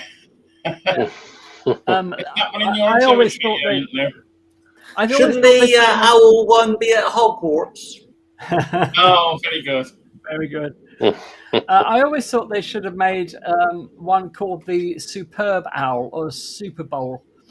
So that would have been good. In terms of resolution, Luke, can you compare that angular resolution to something? What was it for the James Webb, for example? Anybody remember? James Webb is, of course, it's wavelength dependent, right? Yes, of course. Right. But the number that's often given, I think, is 0.032 arc seconds. So, and Hubble would be 0.014, actually a little better, but again, it's wavelength dependent. Wavelength dependent, yes. Yeah, sure. There we are then. So, we're looking forward to the ELT. Can't wait to see the results from that. As I said, it's going to see first light now in 2028 if all goes well.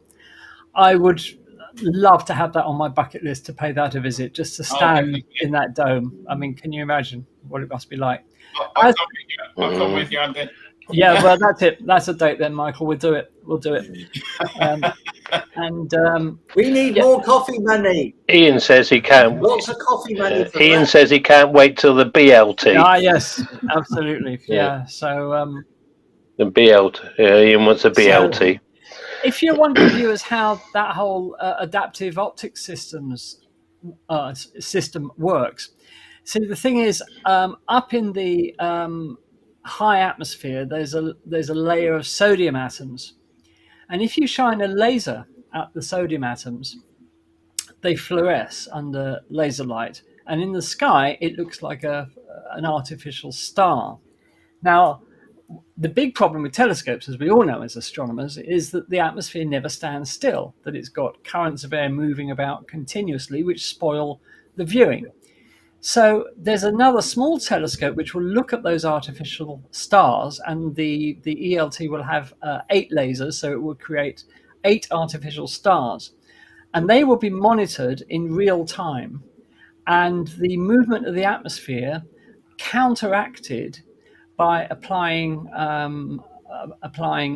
signal to each of the actuators that are behind each individual segment of that mirror, and they will move in the opposite way to what the atmosphere is doing, thus cancelling out the movement, which will give you an ultra stable image, even if the atmosphere is quite turbulent. Welcome to another in the series of astronomy basics videos from Space Oddities. In this video, we'll be asking the question, what is a galaxy? Just as the Earth's population is clustered into cities, so stars cluster in galaxies. They are the cities of the universe. A galaxy is an immense metropolis of stars numbering millions or billions. There are an estimated 2 trillion galaxies in the universe. Between the galaxies there is just cold, dark, empty space, devoid of stars, stretching for perhaps millions of light years in every direction. Stars in a galaxy, like the one shown here, orbit its centre, held in the eternal grip of gravity. Galaxies themselves may also cluster, as shown here in this NASA image of Stephan's quintet, a galaxy cluster imaged at infrared wavelengths by the James Webb Space Telescope. Gravity draws the galaxies together into complicated dances. As with skaters on a packed ice rink, collisions are inevitable.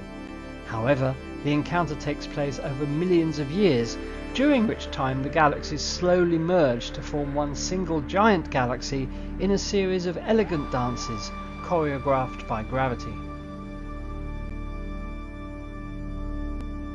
All these images show galaxies at various stages of merging, pulled into twisted, distorted shapes by their mutual gravity.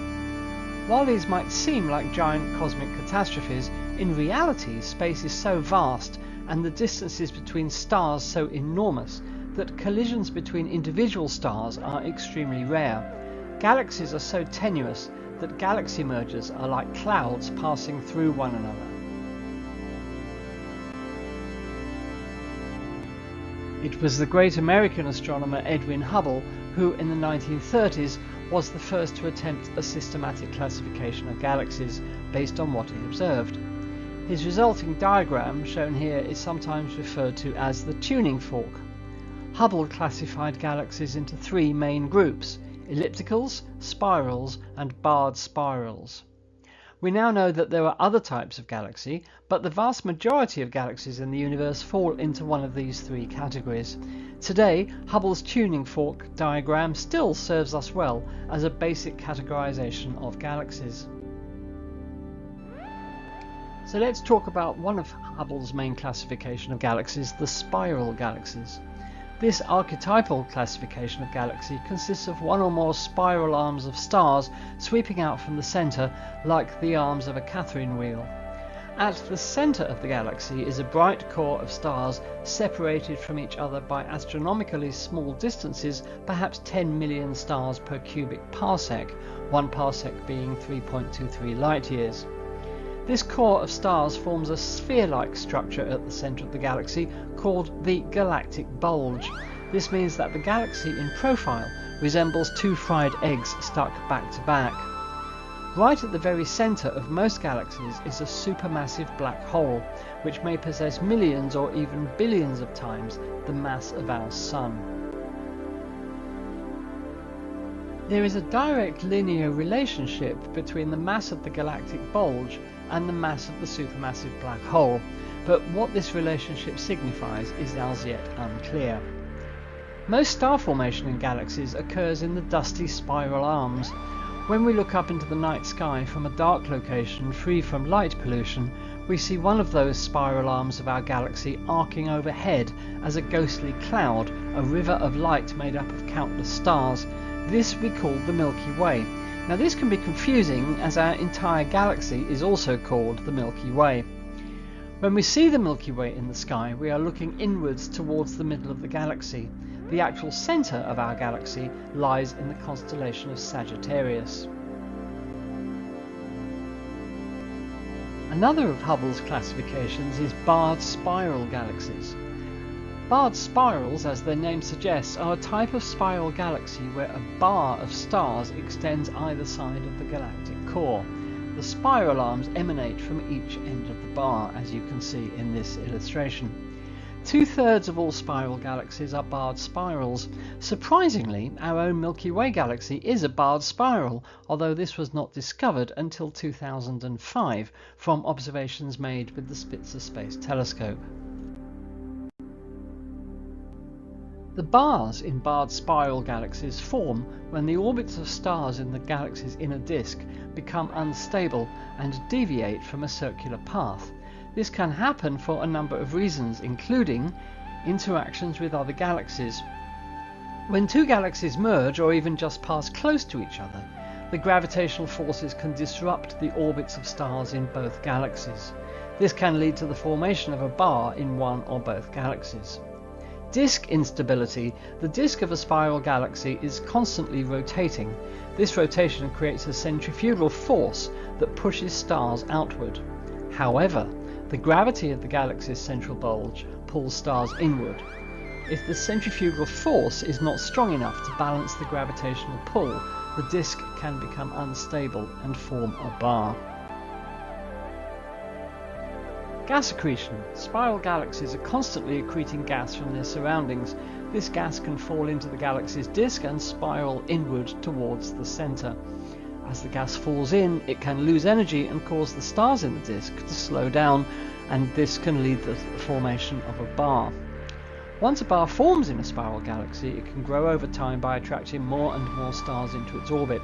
The bar can also drive the formation of new stars in the galaxy's centre. This is because the bar can channel gas and dust towards the centre, where it can collapse and form new stars. Bars play an important role in the evolution of spiral galaxies. They can help to distribute gas and dust throughout the galaxy, and they can also drive the formation of new stars. Bars may also be responsible for the formation of active galactic nuclei, or AGNs, which are regions of intense star formation and black hole activity at the centres of some galaxies.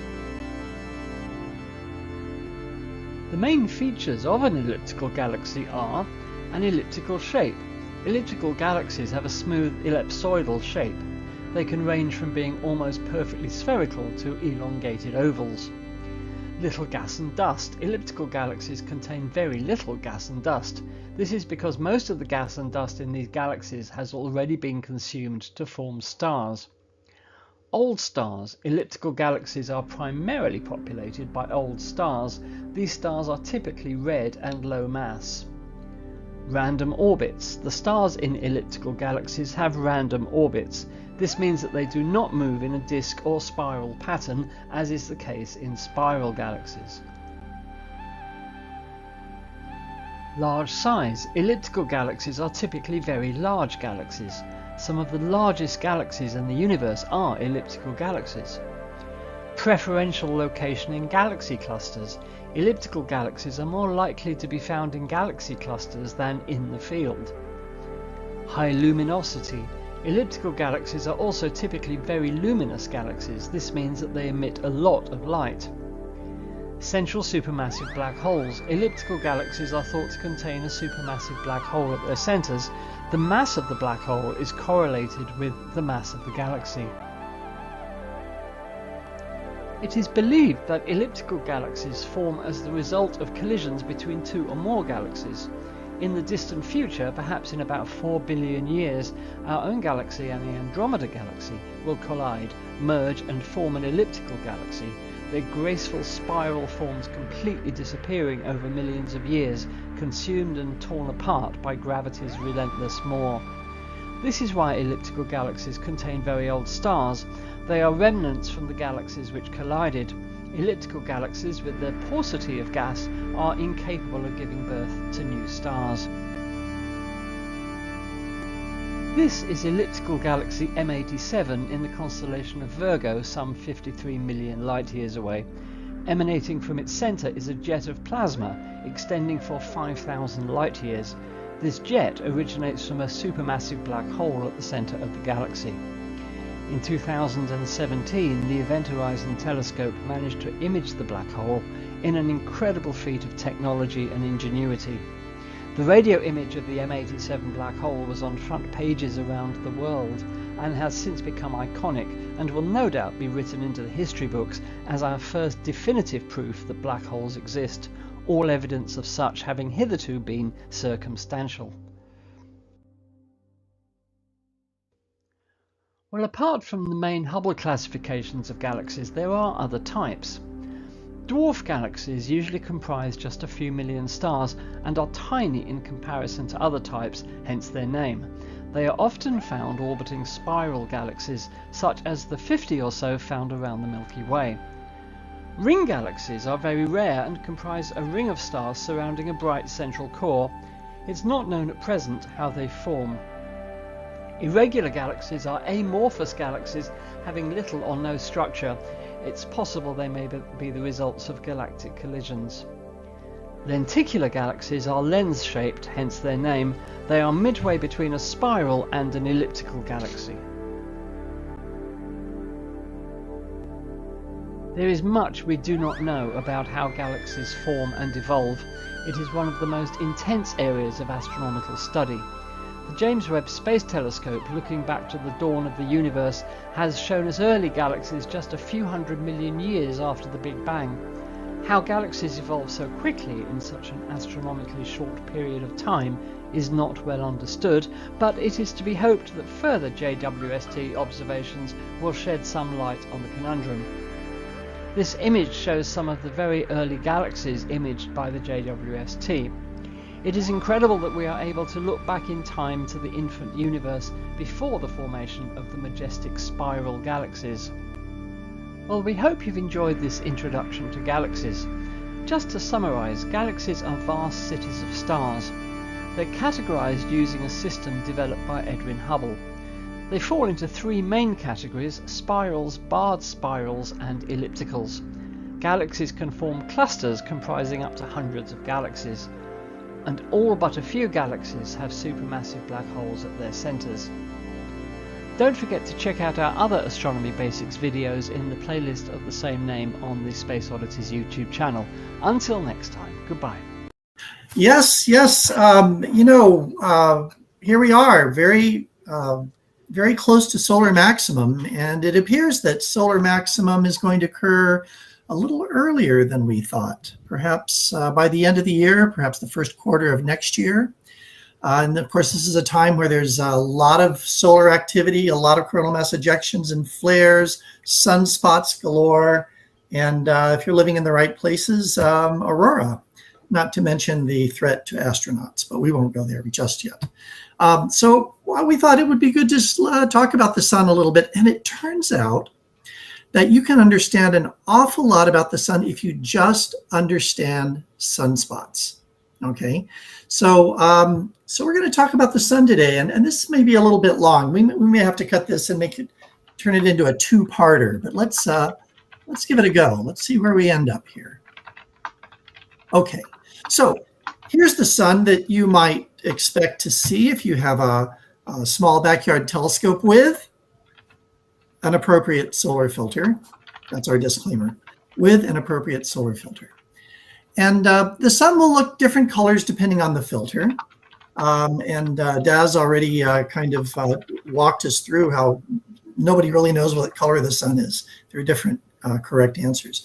But one of the things that you can see in this image is that the edges of the sun are dark, right?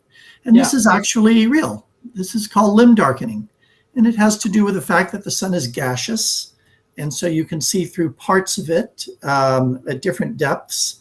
And some SOME light gets through at the upper regions and less light as you move down. So this is actually a real image. And if you look on the bottom, you can see a tiny sunspot there. Okay. And this is we've only understood this for about 400 years when Galileo saw sunspots on the sun and he said, there are spots on the sun. And the church said, no way, there are no spots on the sun. The sun is pure and pristine. And Galileo proved them wrong, which probably wasn't a good thing to do. But dangerous thing to do. The rest is history, as they say. Yeah. Here's a little bit better image of the sun. Again, this is in what we call white light. In other words, all the colors of the spectrum that our eyes can see kind of mixed together to produce a white image. And so now we can really see some sunspots. And you'll notice that they have structure. They have different densities. There's a dark inner portion and a lighter outer portion to these sunspots. You might even notice that they tend to occur in pairs. Well, this is all very important information because it helps us understand sunspots. And we're gonna figure out why all this is true in just a few minutes. I think this was supposed to be a video, actually. So I'm not sure what to do with this. I think I'll just move on because it doesn't do what I want it to do. The sun never does. It does, yes. They're like comets or cats. Or Perseid. Here we see 6 images of the sun, right? And these are 6 perfectly good images that all look completely different. And most of the reason for this is that the sun and all other objects in the universe look very different depending on the wavelength of light that we use to view them in. In the upper left, we have X-rays. The sun in X-ray, this is taken, of course, above the atmosphere because X-rays are absorbed by our atmosphere, which is a really good thing. And so we're seeing very hot regions of the sun. We're seeing into the corona of the sun that can reach 1.5 million degrees centigrade. Further just to its right in the blue there, by the way, these are colors we made up because we can't see these colors. We see the sun in ultraviolet light, again, from above the atmosphere because very, very tiny amounts of UV radiation make it to the surface of the Earth. So here we're seeing a little bit lower down into the atmosphere, a little cooler. We see a white light image, or V for visual image, on the far upper right. A hydrogen alpha image down below. This is just a very specific form, very restricted format of red light that deals with a transition of electrons in the hydrogen atom.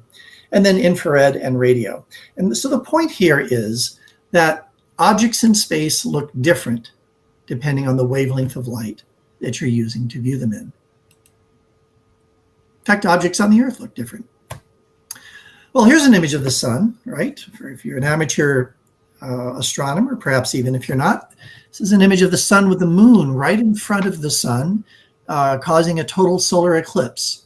So you see the moon is very dark here, and on the outside you see the very soft, tenuous solar corona that you can't see normally because the sun, the photosphere of the sun is just too bright. But look carefully. You can see some structure in the corona. And that structure is reflective, is evidence of the sun's global magnetic field. The particles in the solar corona, many of them are charged particles, and so they are attracted to magnetic field lines. And that's what you see here. The corona is glowing, being attracted to the field lines, and so that gives us that allows us to see some of the sun's magnetic field. That's important for our understanding of the sun and sunspots. So hang on to that. So I've given a lot of talks about the sun, and sometimes they just get so esoteric. And so it occurred to me one day that if you just understand 5 things about sunspots, you can basically understand the entire sun and how it works. So 5 things about sunspots. They're dark, as we have seen. They're cool. So I have Joe Cool on the right-hand side there to remind us. They're highly magnetic. They're associated with solar storms, coronal mass ejections, and flares. And the number one thing to understand about sunspots is they come and go in cycles. So you have the bicycle down there for the, Don't give up your day job. Can remind us. So we'll just go on for now. Okay. When we look carefully at sunspots, and this bottom image, by the way, is a ground-based image from a solar observatory, maybe National Solar Observatory, we see that it has structure. It has a dark inner portion and a lighter outer portion. The umbra is the inner portion, the penumbra is the outer portion. And outside of that, we see the bubbling, I'll call it the surface of the sun. It's the what we generally call the surface of the sun, the photosphere, as heat is rising, the sun trying to equilibrate with its surroundings, get rid of its heat that's being generated in the core. So sunspots definitely have structure, and we're going to talk about why. Here's another image of a sunspot up close, just like the one we saw before. The inner darker part, the umbra, is cooler than the surrounding area, the penumbra, which is also cooler than the surface of the sun. Surface of the sun, let's see, we have mostly UK people. So do you guys use centigrade, Fahrenheit, Kelvin? What do you use? It's about 6,000 degrees centigrade. And the inner portion of sunspots may be 3,500, 4,000 degrees centigrade, something like that. And we're going to learn why they're cooler. Well, this was supposed to be a video too. Heck with it. Let's move on. Okay. We have very good evidence now from the physics and from observations, especially a field called helioseismology, which is looking at how the sun rings as sound waves propagate through it, that we can look at the sun as being composed, at least from the photosphere down, into 3 parts: the core, the radiative zone, and the convective zone. In the core, where temperatures can reach 15 million degrees centigrade, centigrade Kelvin doesn't matter at that level, we have fusion taking place where 2 protons are fired together at very high speeds because of the high pressure and temperature to bond together, to bypass that repelling force and actually fuse together. This cannot happen in classical mechanics. In all of the physics that we learned in up to the 1800s, this cannot happen. But we know now through quantum physics that this does happen. So that produces the gamma ray photons that begin in the core of the sun. They migrate out into a region called the radiative zone where they are scattered by electrons, free electrons in that zone. And they're scattered so much, just kind of like a drunk man's walk, if you've heard of that, that it takes on average, statistically, about 100,000 years for that single gamma ray photon to get out of that radiative zone of the sun. 100,000 years. As you move out from the center, it gets cooler and cooler and cooler. And so all of a sudden, you can form atoms. You can have electrons kind of hanging on to nuclei. And as things cool, the most effective means of heat transport is convection. And so they form these convective cells that rotate. And those gamma ray photons hitch a ride on those convective cells, reach the surface of the sun, and then it's 8 1/3 minutes to get to the Earth. Okay. We know sunspots are dark. I've told you they're magnetic, but how do we know? One of the ways we know is that we see a quality when we look at the spectra of sunspots. We see a quality called Zeeman line splitting. Zeeman line splitting. And it means that spectral lines in the presence of very powerful magnetic fields will split into 3 parts. And we see this visually here of a spectrum where a spectral line has split. That is observational evidence that these sunspots are very magnetic. And the reason they're magnetic is that the sun rotates. But it doesn't rotate like a solid sphere. It rotates like a kind of gloppy, gas. And so the equator of the sun rotates once every 27 days or so. And it's rotating faster than the upper and lower latitudes. So the magnetic field of the sun gets dragged around time after time, month after month after month, until it gets really tangled.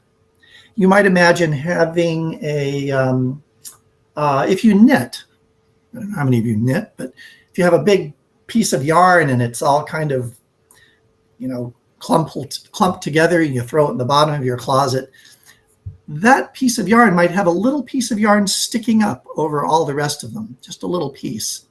And that in the sun would be a sunspot. And since that little loop of magnetic field is looping above the sun, you have one side and the other. You have a north and a south pole, because magnets have north and south poles. There are no magnetic monopoles. So the sunspots are magnetic, and this is really important. Just an image of the sun in ultraviolet light, showing many, many active regions on the sun. You can even see little loops. If you look on the edges of the sun here, you can see little loops of this plasma.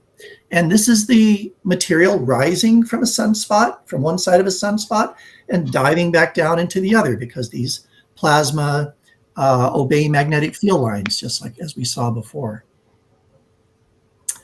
So why are they cool? They are relatively cool. And the reason is that the magnetic field in the region of these sunspots is pushing down on that gas that's trying to upwell to the surface. Remember the convective zone just under the photosphere? And since they're pushing down on this gas, it can't get out there, so it has to move around the sunspot and emerges on either side of the sunspot. But the sunspot region itself is cool as a result. Now, okay, this is my favorite slide because it has a little equation in it. And it's actually not that hard to understand. It turns out that a small drop in temperature produces a large drop in brightness. So we just said sunspots are cool, relatively cool. In this equation, L is luminosity or brightness, and it equals 4, that's a number, times pi, that's a number, times radius, which is just a number, times sigma, which is a number, times the temperature to the 4th power. So you modify the temperature just a little bit, raise it to the 4th power, and you have a huge change in brightness. And this is why sunspots are so dark, because they're cool.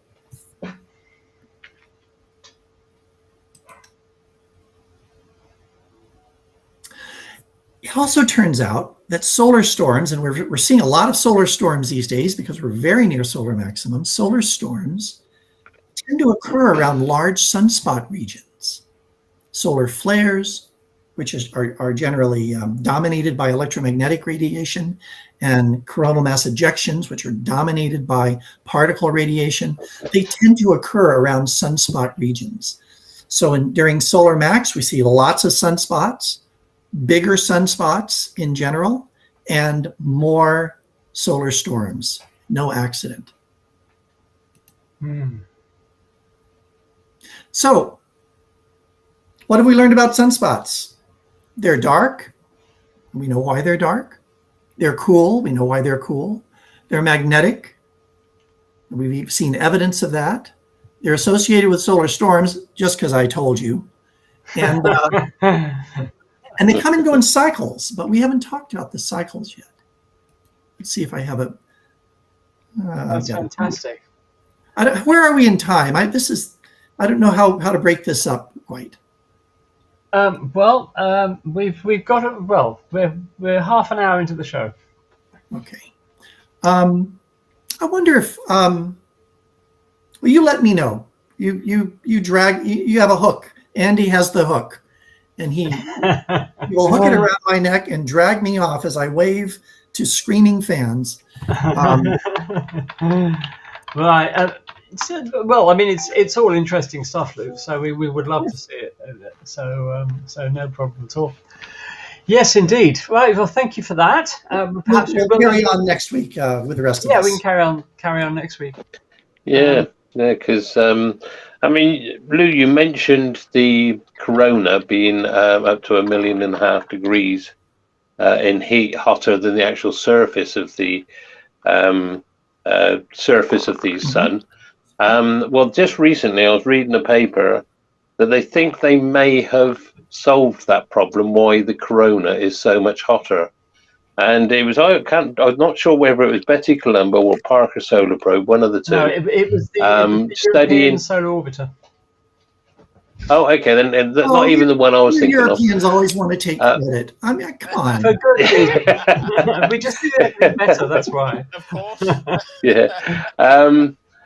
What they noticed was that you were talking about these magnetic lines on the surface of the sun, which usually join the spots and all that, but there's also other magnetic activity going on, which gives us the plages, which is the light areas. So there's a lot of magnetic activity going on.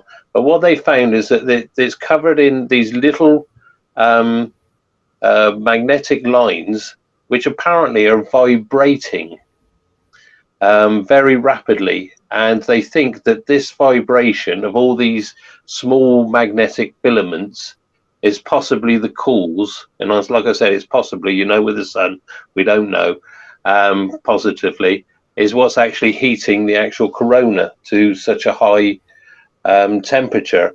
And if it's correct, then that's one more nail in the coffin of the mysteries of the sun. If you remember, Daz, I was showing some images of those last week. And they're like... Oh, of course, yeah, sorry, yeah. No problem. Yeah. They're like little magnetic waves that are travelling rapidly across the surface of the sun. And they think that's what's, as Daz said, that's what's heating the corona. Now, would these be the Elfin waves? That this was the prevailing theory before Parker was launched? Don't know. I couldn't tell you offhand. But also, you were talking about the cycle. Of course, we were expecting cycle 25 to reach its maximum on 2025, but because it's the prediction. This is outdoing all the predictions that they've made so far. They expected the solar spot activity to be very low, like the previous cycle 24 was. And they were then, of course, there was also some people that were expanding that. If we go into, what do they call it, a great solar minimum, which could eventually lead to an ice age. Well, that'll sort out our global warming problem. I have to break in here. We have been laboring under that theory for a long time. The regions of time where there are essentially no sunspots, Maunder minimum, and all that, and the ice age that occurred in Europe during the last one, I think the late 1600s. That appears not to be the case any longer. That a more careful review of the data. I was teaching it. But a more careful review of the data suggests that sunspot minima, even prolonged sunspot minima, do not result in mini ice ages as much as we need a mini ice age right now. I don't think that's borne out by the data. Not gonna happen. Not from that anyway. Oh, that's a shame. Yeah, because the second minimum you were talking about, was that the Dalton minimum? Oh yes, there's. Yeah, there was a Dalton. Okay, so that's burst that bubble anyway. But of course, we've got an average of these cycles is 11 years, but they can vary to be as short as 8 years and up to 14 years, I think it was. So the 11 year is an average. And of course, if we're going to go to maximum the end of this year, because the solar spots have appeared a lot more than we were expecting, and so much quicker. That because if you see a graph, you can see there's a little hump, and the 25th of 2025 was the maximum. Then it's supposed to come back down again. The actuals, if you look at what the actual sunspots have gone, it's actually above the line and climbing still at this very moment. So if we do go to a maximum at the end of this year, it would be interesting to see whether that means we're going to get a very long decline to a minima to cover sort of like more towards the 11 years, or we're going to have a very short cycle. It's fascinating to see it actually pan out, how it's actually going. So it just goes to show that we really, although we know a lot about the sun, we don't know enough to predict anything at the moment. So yeah, it's, as you said, it's very, very interesting. The problem is that there are two ways that we can make predictions outside of Ouija boards. One is to look at the previous behavior of the sun, right? And we had seen that the solar maximum had been declining over the previous cycles. The other, which would be much more accurate, would be to actually understand the solar cycle, why it is the way it is and what drives it. I mean, there's some thinking that gas moves latitudinally and dives down to the tachocline region below the photosphere and all this stuff. And we don't really understand it. But if we understood the physics well, then we would be able to predict with better accuracy. And we just don't yet. No. I mean, one thing I did forget to mention is we could also have a double peak of maximum. It can start to decline and then pop back up again. So it's fascinating. I find these sunspots and these cycles. And of course, I think it was Ian mentioned it last week when we mentioned the sun, is that at the end of this cycle, the poles will swap. So that's one of the ways we know that the cycles come to an end. And also with your dual sunspots, they've got polarities. They will also swap. And that's how we know we've come to an end of a cycle. But then you've then got supposedly another cycle. And I think really we need to look at not the 11-year cycles, but the 22-year cycles when things have changed, because there has been some predictions that what they call a south lead cycle tends to have have more interaction with us than with solar weather than a north one does. It's just fascinating. I find this so interesting. And if anybody wants to know a little bit about, I mean, Lou's done a wonderful job as regards telling us about the sunspots. If you look at on the YouTube and look at our the presentation, which was does the solar cycles interact with earthquakes and volcanoes on Earth, have a look at that, and that'll give you a brief description of how these cycles work. So, and can I just say as well that sunspots are not unique to the sun. We have actually observed them on the surface of other stars. So we know that they are a common feature of stars, that they are sort of intrinsic, if you like, to the activity of stars. For example, here's one on the surface of, let me just make that a bit bigger, of Zeta Andromedae. You can see three clear, well, astronomers call them star spots, of course, not sunspots, because they're not on the sun, they're on other stars. So these are star spots, and this is another star, big star called Zeta Andromedae. And I think they've imaged them on Betelgeuse, Regulus, and Antares, if I remember right. Yes. I mean, as well as sorry, Andy, as well as sunspots, you've also got to think about coronal holes, which also give us intense space winds. And Kevin here is talking about plages and faculae. There's a lot of things that actually go on the surface of the sun, which all interact, and they all do their own thing.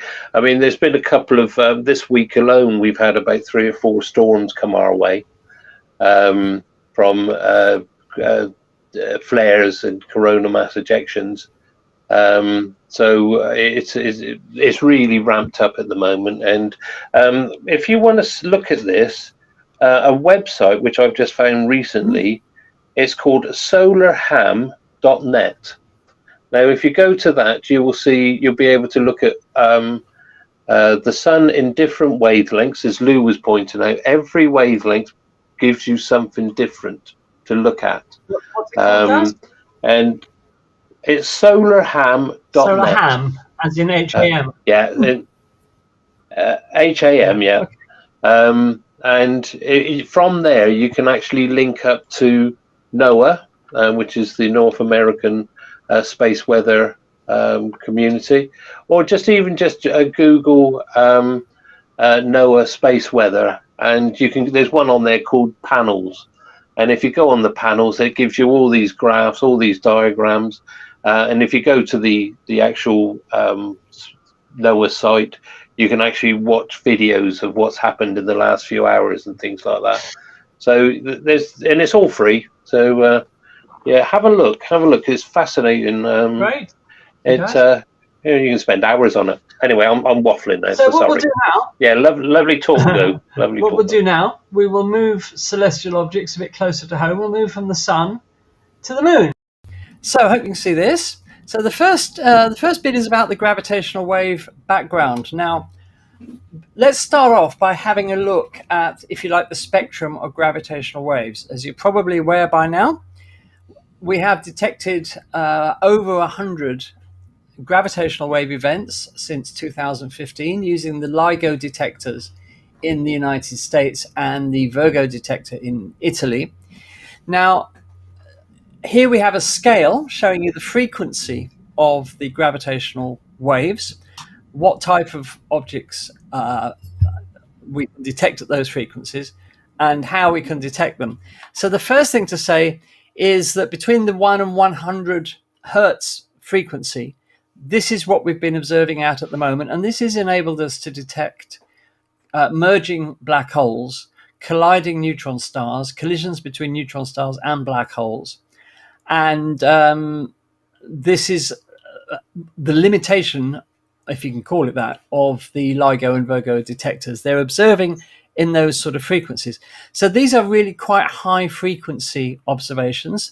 The instruments are tuned to detect gravitational waves at those frequencies. So these are high frequency, short wavelength, if you like, events. But there are other types of gravitational waves in the universe which are much lower frequency with a much longer wavelength. And in particular, we're talking about the merging of supermassive black holes at the hearts of galaxies. And this is right down here at 10 to the minus 8, 10 to the minus, well, between 10 to the minus 7 and 10 to the minus 9 hertz in frequency. These are much longer wavelength events. It's reckoned that some of these wavelengths could be light years long. And to detect these, one way of doing it is to use pulsars to detect these gravitational waves. Now, to do this, you use the thing is called the pulsar timing arrays. And astronomers have used millisecond pulsars for this. Now, what are these? These are pulsars that have got a rotation speed of less than 10 milliseconds. And we know their rotation speed incredibly accurately. They are the universe's most accurate clocks. They in terms of timing, they rival the most accurate atomic clocks that we have. The fastest spinning millisecond pulsar yet discovered rotates at an amazing 716 times per second. And they thought to spin at that speed because they've been accumulating material from a companion star, which has the effect of speeding up their rotation. But the important thing is here, they are incredibly accurate clocks. Now, astronomers have used 68 of these, all at different distances from the Earth.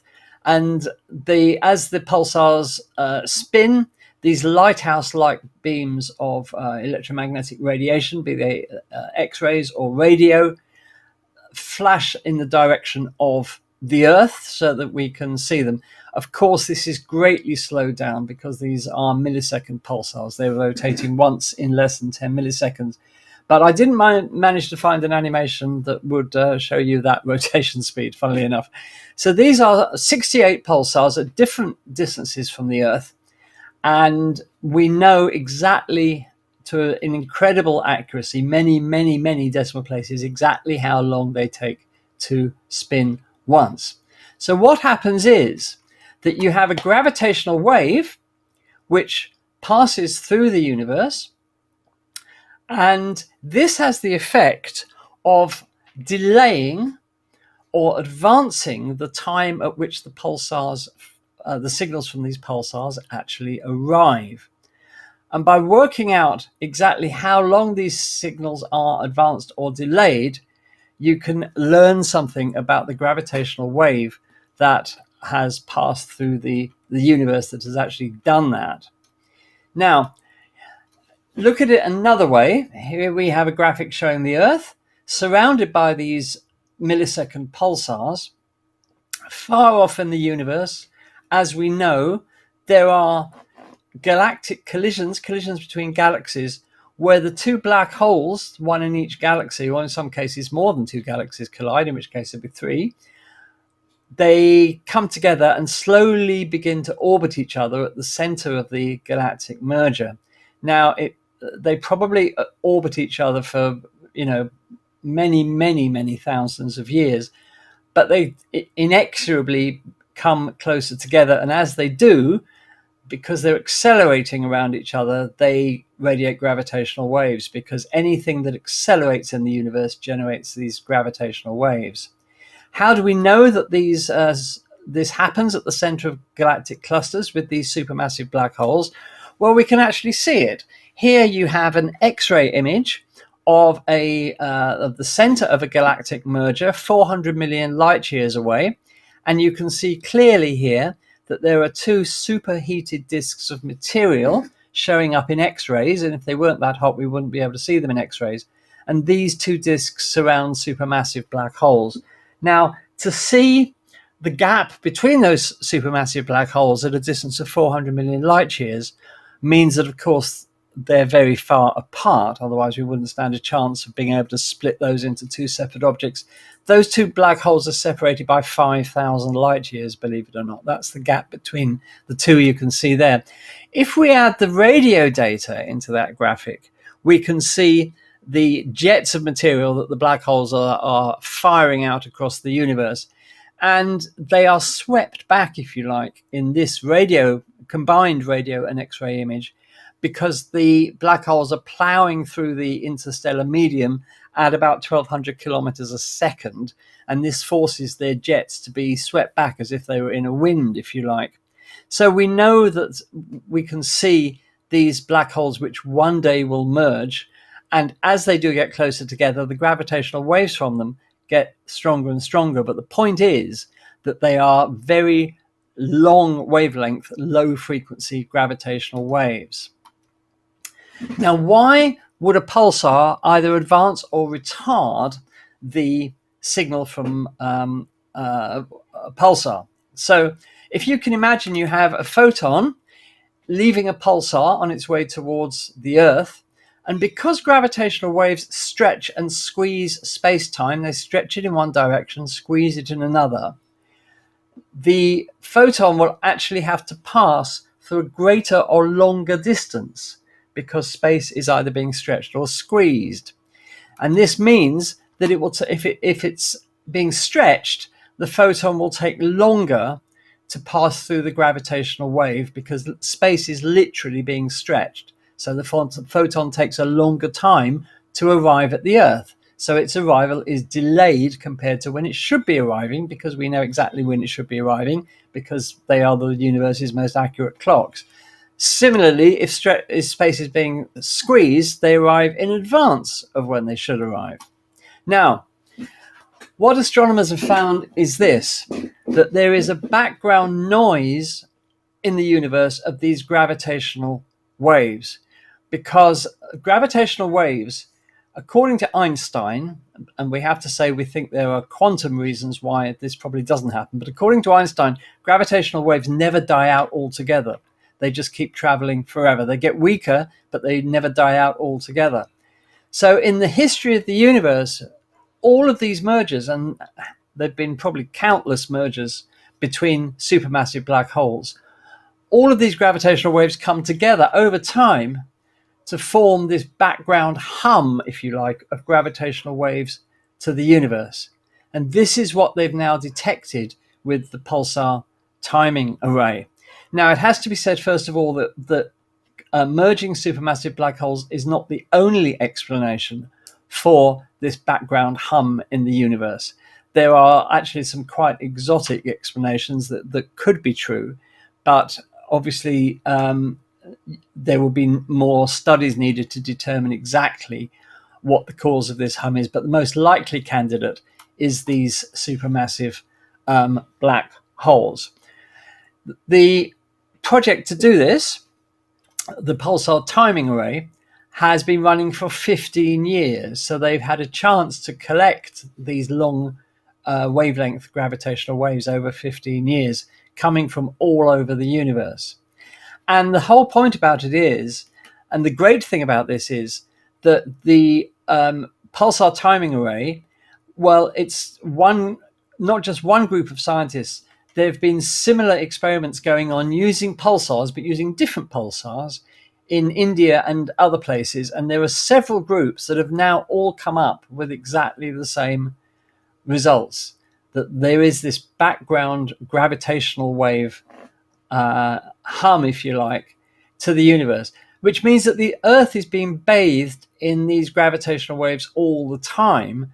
And everything on the Earth, including you, of course, including everything on the Earth, as well as the Earth itself, is being stretched and squeezed all the time by these gravitational waves. Now, you won't feel it, of course, because the difference in size of being stretched and squeezed is about 1,000th the diameter of a proton. But it is happening, and we now have the instrumentation to detect it. So over time, all of these gravitational waves coming from all over the sky merge into this background that has now been detected by the pulsar timing array.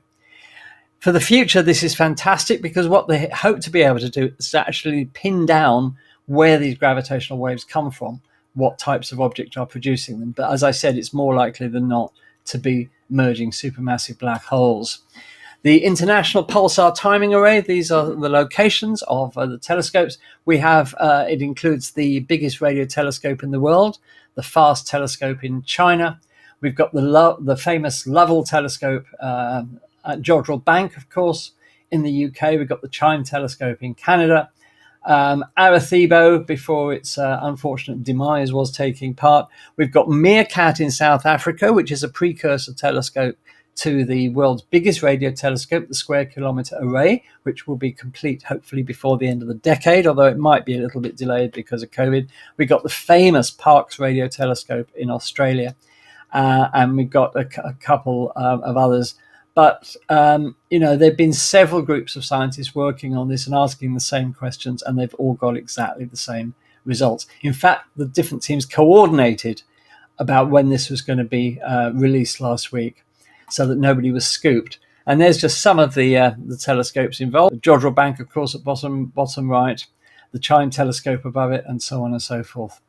So that was the announcement. We finally detected this gravitational wave background in the universe, and the future for gravitational wave astronomy, which is, let's not forget, only 8 years old as a science, it's already detected this. And this science of gravitational wave astronomy, the first time we've been able to observe the universe in anything other than light electromagnetic radiation, has advanced amazingly in 8 years. And the two LIGO detectors, or the three LIGO detectors, I should say, the two LIGOs in America and the Virgo detector in Europe are now back online, working together. They came online the last week of May, and they have made lots of detections already.